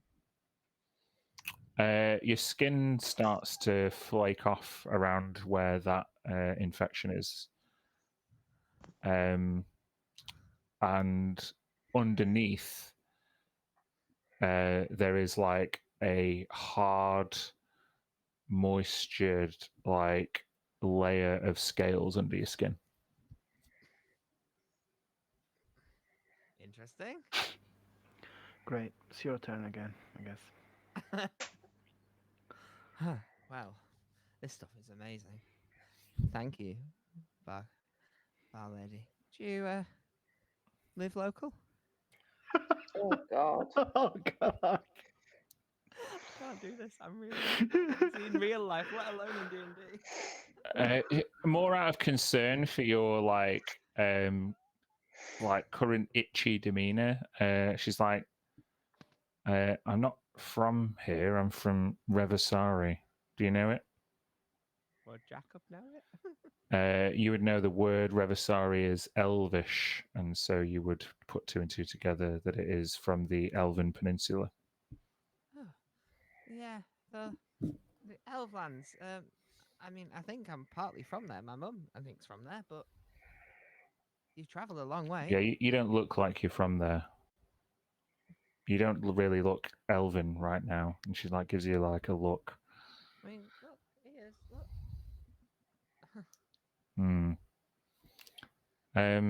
Well, you fought well, even though you don't look particularly well right now. I'm Milana, by the way.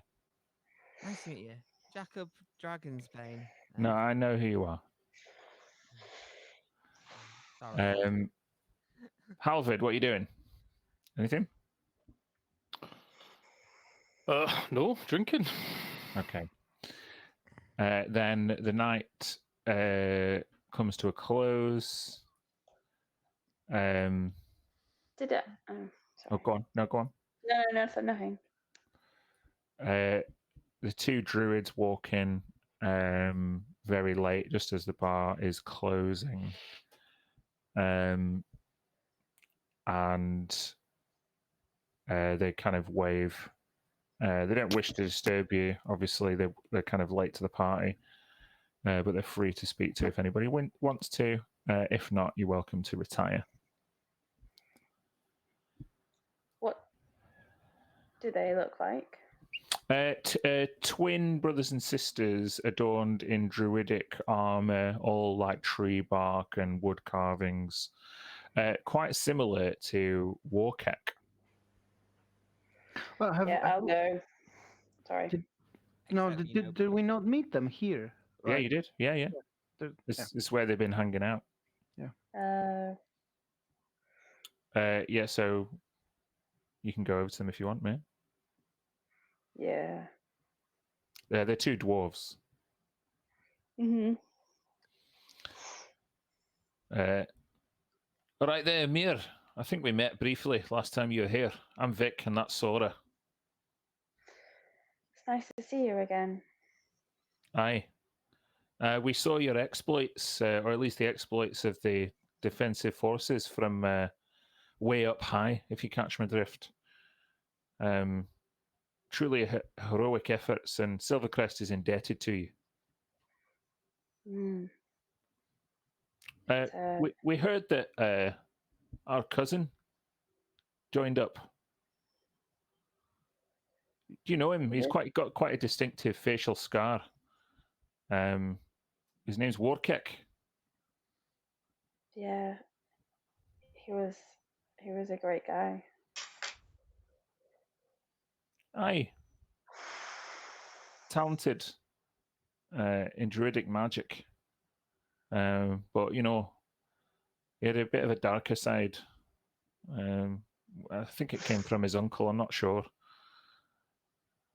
But yeah, I mean, if you see him, tell him that Slamvik and Tesora are looking for him. He died. Oh, I just heard. what, just now? Just a few minutes ago. Oh, and they give each other like a sorrowful glance. I'm sorry to have told you. I think they're transporting him back, and if there's anything I can do to bring him back, then I will. But I didn't want to lie. No, we thank you for your honesty, and I mean, resurrection magic is far beyond our kind of druidic persuasions, but obviously we'd appreciate any efforts. There are plenty of people that could be resurrected, especially considering the number of people who fell in Silvercrest defense. So we don't expect you to give Warkick any special treatment, but equally, if there's anything we can do to assist in the process, you just have to let us know.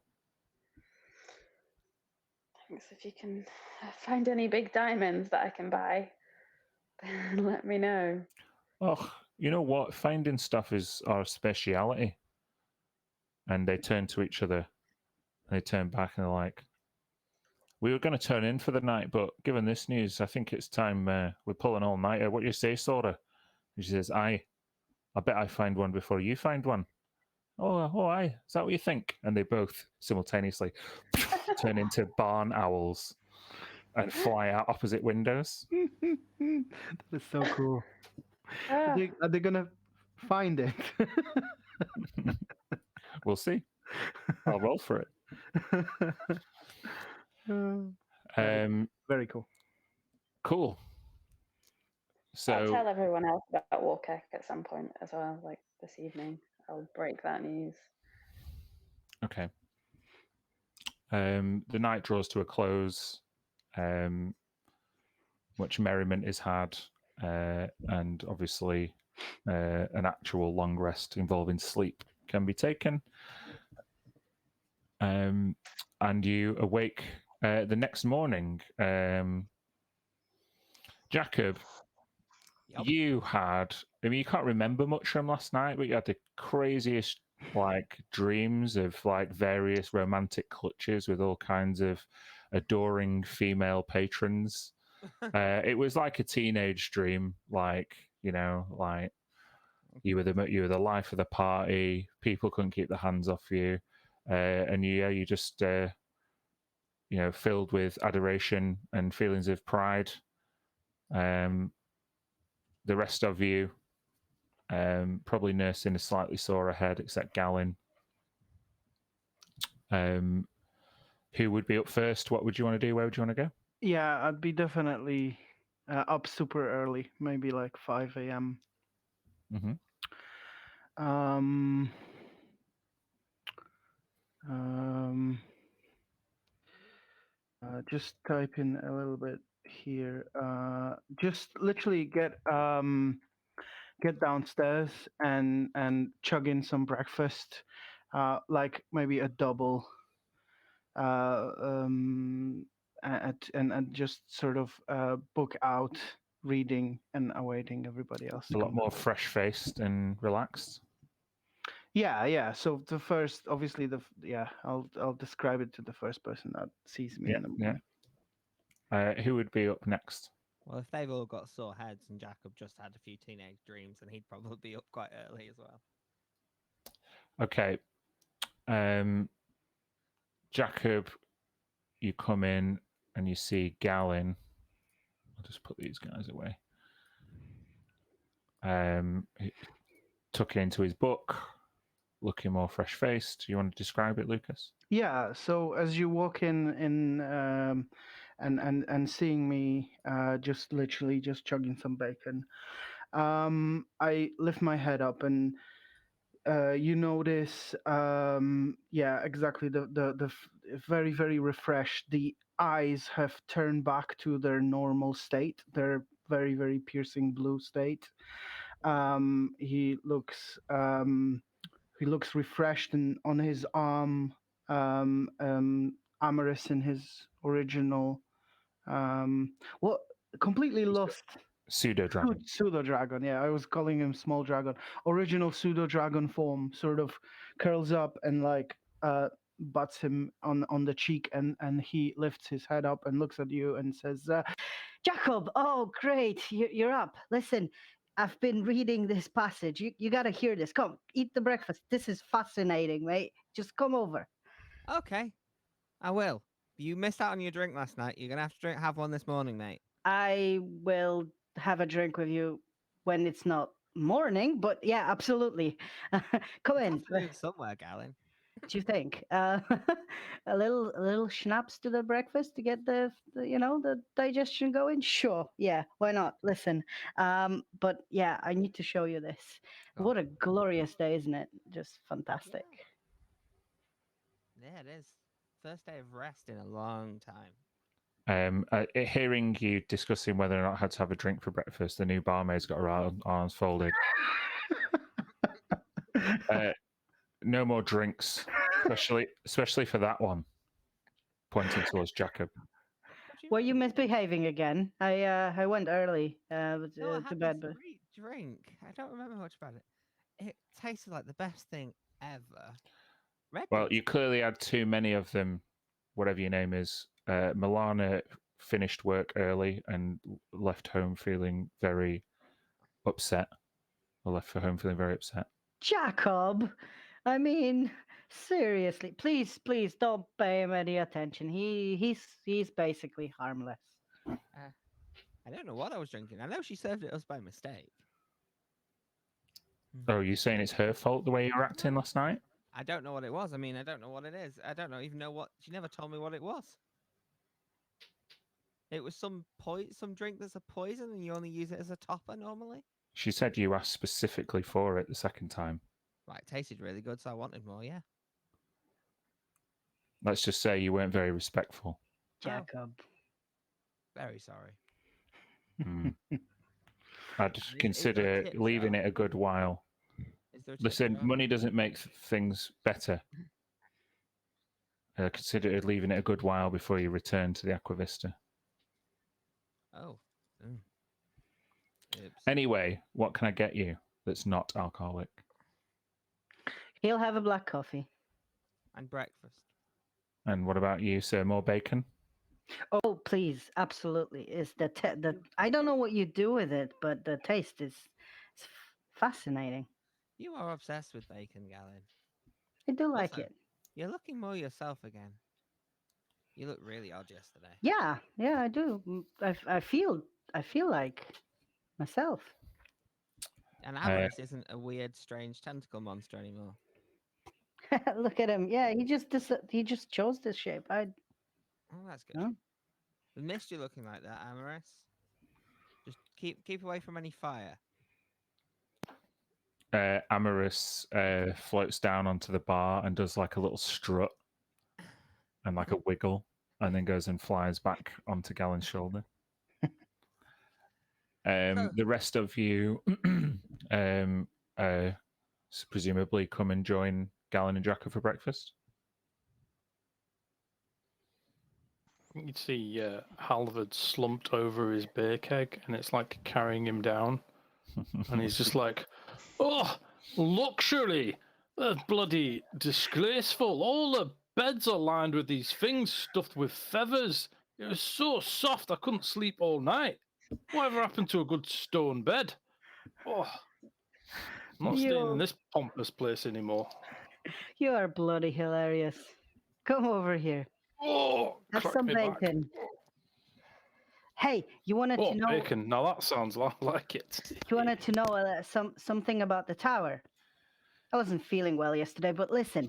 And then Galen will just kind of go into his regular slur of speech about it, explaining everything and not letting you like put in a word for about Like, oh, wait, five oh, minutes. hang on. I'll get out a notebook and I'll be like, oh shit! Like, oh, he's so bloody Yeah, and knows. the legs, controlling them and letting them like move synchronously. It's extremely taxing, but very rewarding. A fascinating feeling. You just see Muggins go up and down the bar, like on his legs, like trying to be a tower. Firing toothpicks like little like salt and pepper shakers as he's walking, like Muggins. Anyway, Halvard, you would know that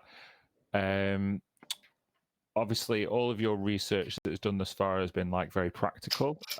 So it'd be like you're a really good like engineer, like BTech student, and you're now talking to like an A-level physics student who's talking about my like kind of like theoretical side of it. And so the difference between your approaches to magic becomes apparent. But you both realize upon the finishing of your breakfast that you could both probably learn a lot from each other. Maybe some synergy on the battlefield and beyond. Yeah, anything else anyone wants to do breakfast-wise? Are Galen's eyes back to normal? It appears that way, yes. Okay. I don't think I want to do anything apart from just not eat very much. Red comes down a little bit later after nursing a hangover and goes, "Oh, luxury! Oh, this bed was too firm a mattress. It was like sleeping on stone. Some adjustments are going to be needed in this place." Slumps over the bar asking for breakfast.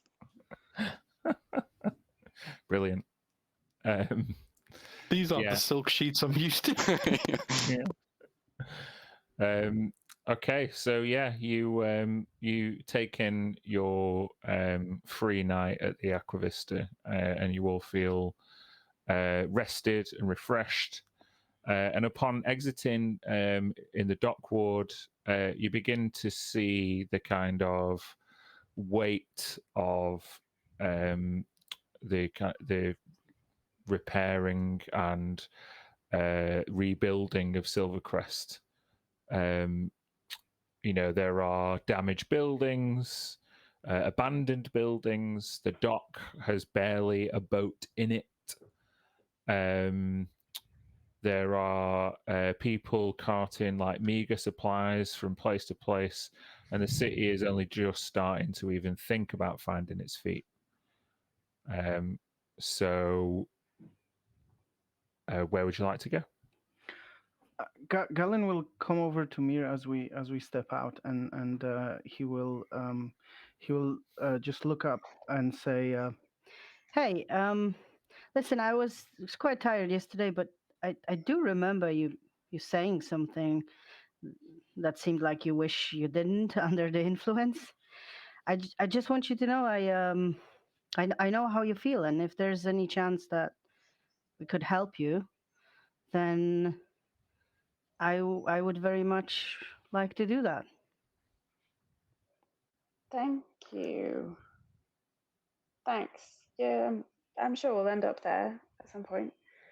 You seem very different today. Yeah, I mean, I feel a lot better. I don't know what happened with I don't really know what happened, but overnight, there's I mean, he's interested in something else at the moment. It seems it's just sort of left me. It just feels okay to have my own thoughts again. Mm-hmm. So, yeah, I don't know what happened there, but it's pretty good. Can you just get rid of him? I wouldn't know how, but We have to kill him, right? I don't think we can do that. Give it a go. Yeah, I mean, what's your ideas? You can tell me. We can talk about ideas and everything. That's absolutely fine. If he's lying to me, can I make an insight check? You can make an insight check. Or use my passive insight or whatever. It's pretty decent. No, you got to roll. Fine. Gallin is almost trying too hard to be forthright and earnest. You get the picture. He doesn't seem visibly affected, and you know, I think Mir's arcane experience could see that he's, you know, he's not casting any spells or anything. He's not trying to conceal anything per se, but something still strikes you as at least a little off. Okay. I'm gonna not do anything about it just yet, and I'll just bear it in mind. Okay, cool. You can live for now. Good. Just 1 second, my laptop battery's dying. So you guys continue. Mm-hmm. Anyone want to go see anyone do anything last bit of the session? I think just probably just to go a little bit earlier in sort of early morning, Smoke would have gotten up. Mm-hmm. And because this is the first morning he's waking up in Silvercrest again, that he'll go for a walk sort of at dawn and just kind of survey who's around, what's happened, what's changed. Mm-hmm. What's your passive investigation? Oh, I think it's just a flat score, 10. Yeah. You probably take like 90 minutes to walk to the north wall, along to the north gate, back around the castle and to the docks. And from that higher vantage point up to the Silvermount Tavern and the walls beyond, you can see the beginnings of a skyport that were totally decimated. You can see a temple to Hector's god. Who was that again? Ilmater. Ilmater, yeah. A temple to Ilmater, which has seen better days. There are still full posting of guards on the battlements, watching the skies very, very closely. As you go up to the north gate, you can witness some of the scarring of the battlefield on the outside. There used to be slums at the top of the north gate, and they've been completely burnt asunder. Do you want to investigate that area further, or were you just kind of casually checking in? Yeah, I think I would be drawn to the slums, actually. Mm-hmm. See how the people got the worst of it. They were probably the last people who are in a position to be punished for anything they did. Yeah. There's not much left some of the tents and hastily constructed camps were not very good quality. People living in squalor, and loads of it. Some of it is still on fire. There are some displaced beggars, refugees, and even the odd child wandering around. And it really paints a picture of the horror and reality of war. Perhaps Smoke would be glad that he was able to contribute into it ending and not being prolonged any further. Just make an investigation check for me.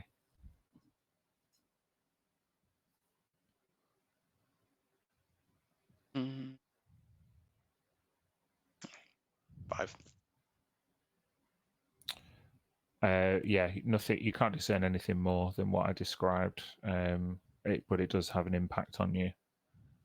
I think it would maybe just wrap up that time, just helping to like rebuild small things within the camp, even as one of the heroes of last night's celebrations and a renowned adventurer would just sort of wordlessly like help beggars to rebuild what is left of the slums and just repair what he can until it gets to later morning, and he expects when the rest of the party will probably be up after nursing the hangovers. Go back. As you chip in and help out where you can, and it's mainly collecting like things to be moved on. You think, the best thing that these few people around you could use is just money to pay for transport or somewhere to stay. Left in Smoke's inventory. Oh, loads of cash. Let's say that. Actually, I think what I'll want to do is do it this way. He'll give. So there's 400 silver here. He's going to distribute that just like while he's in the slums. All of it. 400 silver, yeah. Yeah. Which is like what, 40 gold's worth. Yeah. I'll take that off. But then on the way back, he's going to see if he can get hold of Casters a Jet or anyone that's high up involved with the guilds. And he's going to contribute towards a fund to help re-house those people. Okay. And in that, he'll give 500 gold. Wow. Okay. Roll me a d4. The 1. 1. The person who you encounter is the Cardinal of the Cathedral of Tears, who is actually doing the same thing you are, like charitably helping displaced people. His name is Junus Bunderbath, and he approaches you with nothing but compassion and acceptance, and he takes your money and he promises to redistribute it amongst the most needy people of Silvercrest. And his Helm's blessings be upon you, my son. Let's hope that the fund can be raised to encourage people, all walks of life, to contribute towards those who need it the most. None should be left destitute like this, not through any fault of their own. A truer word has not been spoken in the shadow of this terrible war. Please pass on my greatest respects to your clan brothers and sisters. You're welcome to join us in worship at the Cathedral of Tears whenever your heart desires. And mine to yours. I hope I can be there soon. And he takes this big bag of cash. Yeah. Very good. And what about anybody else? What's Jacob's arm looking like this morning? You look back at your arm, and it's no longer like scaly, but it is. You are still suffering from that like mirror light Mirror Blight Rash. You're not sure if the scales was just like a figment of your drunken imagination or not. But yeah, you're not as affected as you were last night. Oh god. Can you guys hear me? Yeah. Oh, you I can hear you in Roll20 and OBS. Hold on a minute. Did you cast mirror image? Are we okay now? Hello. Now it's okay. Yep. Is it okay now? Yeah. Yeah, that's better. So sorry, my charger's fucked now. I don't know what's happened. I'm back on my work's laptop, but we probably don't have a lot to go anyway, don't we? Yeah, No, Jackal. yeah. No, there's nothing major Jackal wants to do if his arm's okay. If you can Well, it's not okay, but it's just not like it was last night. Not scaly, yeah. I mean, most of it is stuff he'd want to do in the downtime. So. Okay. Yeah, Lucas, you just missed Smoke basically give lots of his money to charity to help the displaced people in the slums to the north. Pretty good, yeah. Galen would applaud that for sure. I guess when Smoke comes back, maybe I don't know. Would the money that he took off Castor be of any concern? For Galen? Mm-hmm. Yeah, no, absolutely. He would. Well, when the time is opportune, he will go and see Castor and maybe just ask if anybody else want to go with him. And he doesn't actually have the money to give back, so I don't know. He needs 1,000 gold, right? 500. I think 500. Was it? Okay, so it was for 1 diamond, wasn't it? Oh yeah, 1 diamond worth 500 gold. Yeah. Yeah. So, yeah, he would go and speak to Castor at some point to see what. Honestly, Galen inside hopes he's just gonna waive it because we're the heroes, but and what we what we used it for. But he's just gonna have to go and have that conversation. Although I think Castor would he would try his best to waive it. The guild coffers are empty and the city is in dire need of supplies. Yeah. So I mean, I don't know if you do remember that, but Galen did give the city 500 gold. In the early stages of the he invested it in Halfcast. Yeah, it was very generous. Yeah, but it's not, yeah. But that's you promised to give it back. What you took from Castor. I did, yeah. So I mean, I would come and say I've got 300, and I can get the rest at some point. Make a persuasion check. Yeah, just loading D&D Beyond. Just give me 1 second. Everything's super fucking slow on this work laptop. What's this 500 gold, Dan? Whilst Lucas is doing that. He needed a diamond. No, the 500 he gave to Halfcast. Oh yeah. It was when the guilds were kind of contributing to the war effort. So actually, that 500 gold that Galen invested would partially have gone to Halvard and his people in order to buy and build more weapons and armor. I think it got refunneled into polishing up my porch. I've got a new door put Probably. in. For security reasons. Listen, I'm just gonna roll here. D&D Beyond doesn't load for me because OBS is killing my work's laptop. So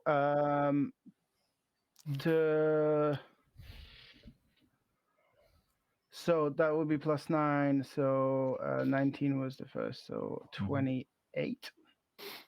The 300 will do. Excellent. I'm keen to have a bit more conversation with Castor about stuff, but yeah, probably maybe next time. Session. Yeah, that's fine. Yeah, we'll end the session there. I think you had your celebration. You got an idea of where Silver Crest is at, and hopefully you had a bit of fun. So yeah, just plan what you would want to do next and what your downtime will be spent doing. 3 months in and around Silvercrest as heroes. Come gather near and bend your ear for a tale our tongues to wag.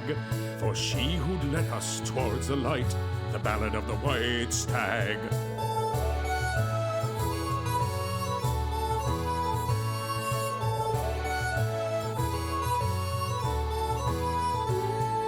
The chairwoman sat at her desk one day while the rain came down so hard.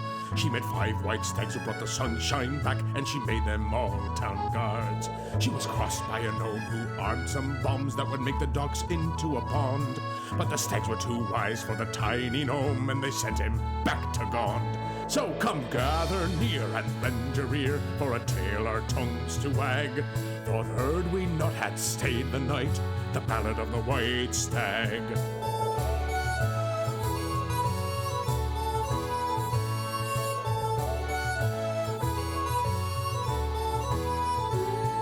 She roused her men at the feasting hall, and she took the stags to the city wall. With a lightning strike and a nasty fall, the chairwoman saved us all. When the nightfall came and the chanting stopped, and I nearly spilt my drink, for in the dark with Mistress' aid, she turned the walls to pink. So come gather near and bend your ear for a tale our tongues to wag.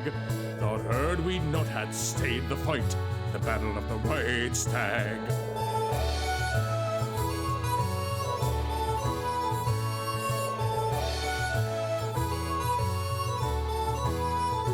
Now the chairwoman wields her family sword, and her brother wears a mask for the forgers' guilds and traders too.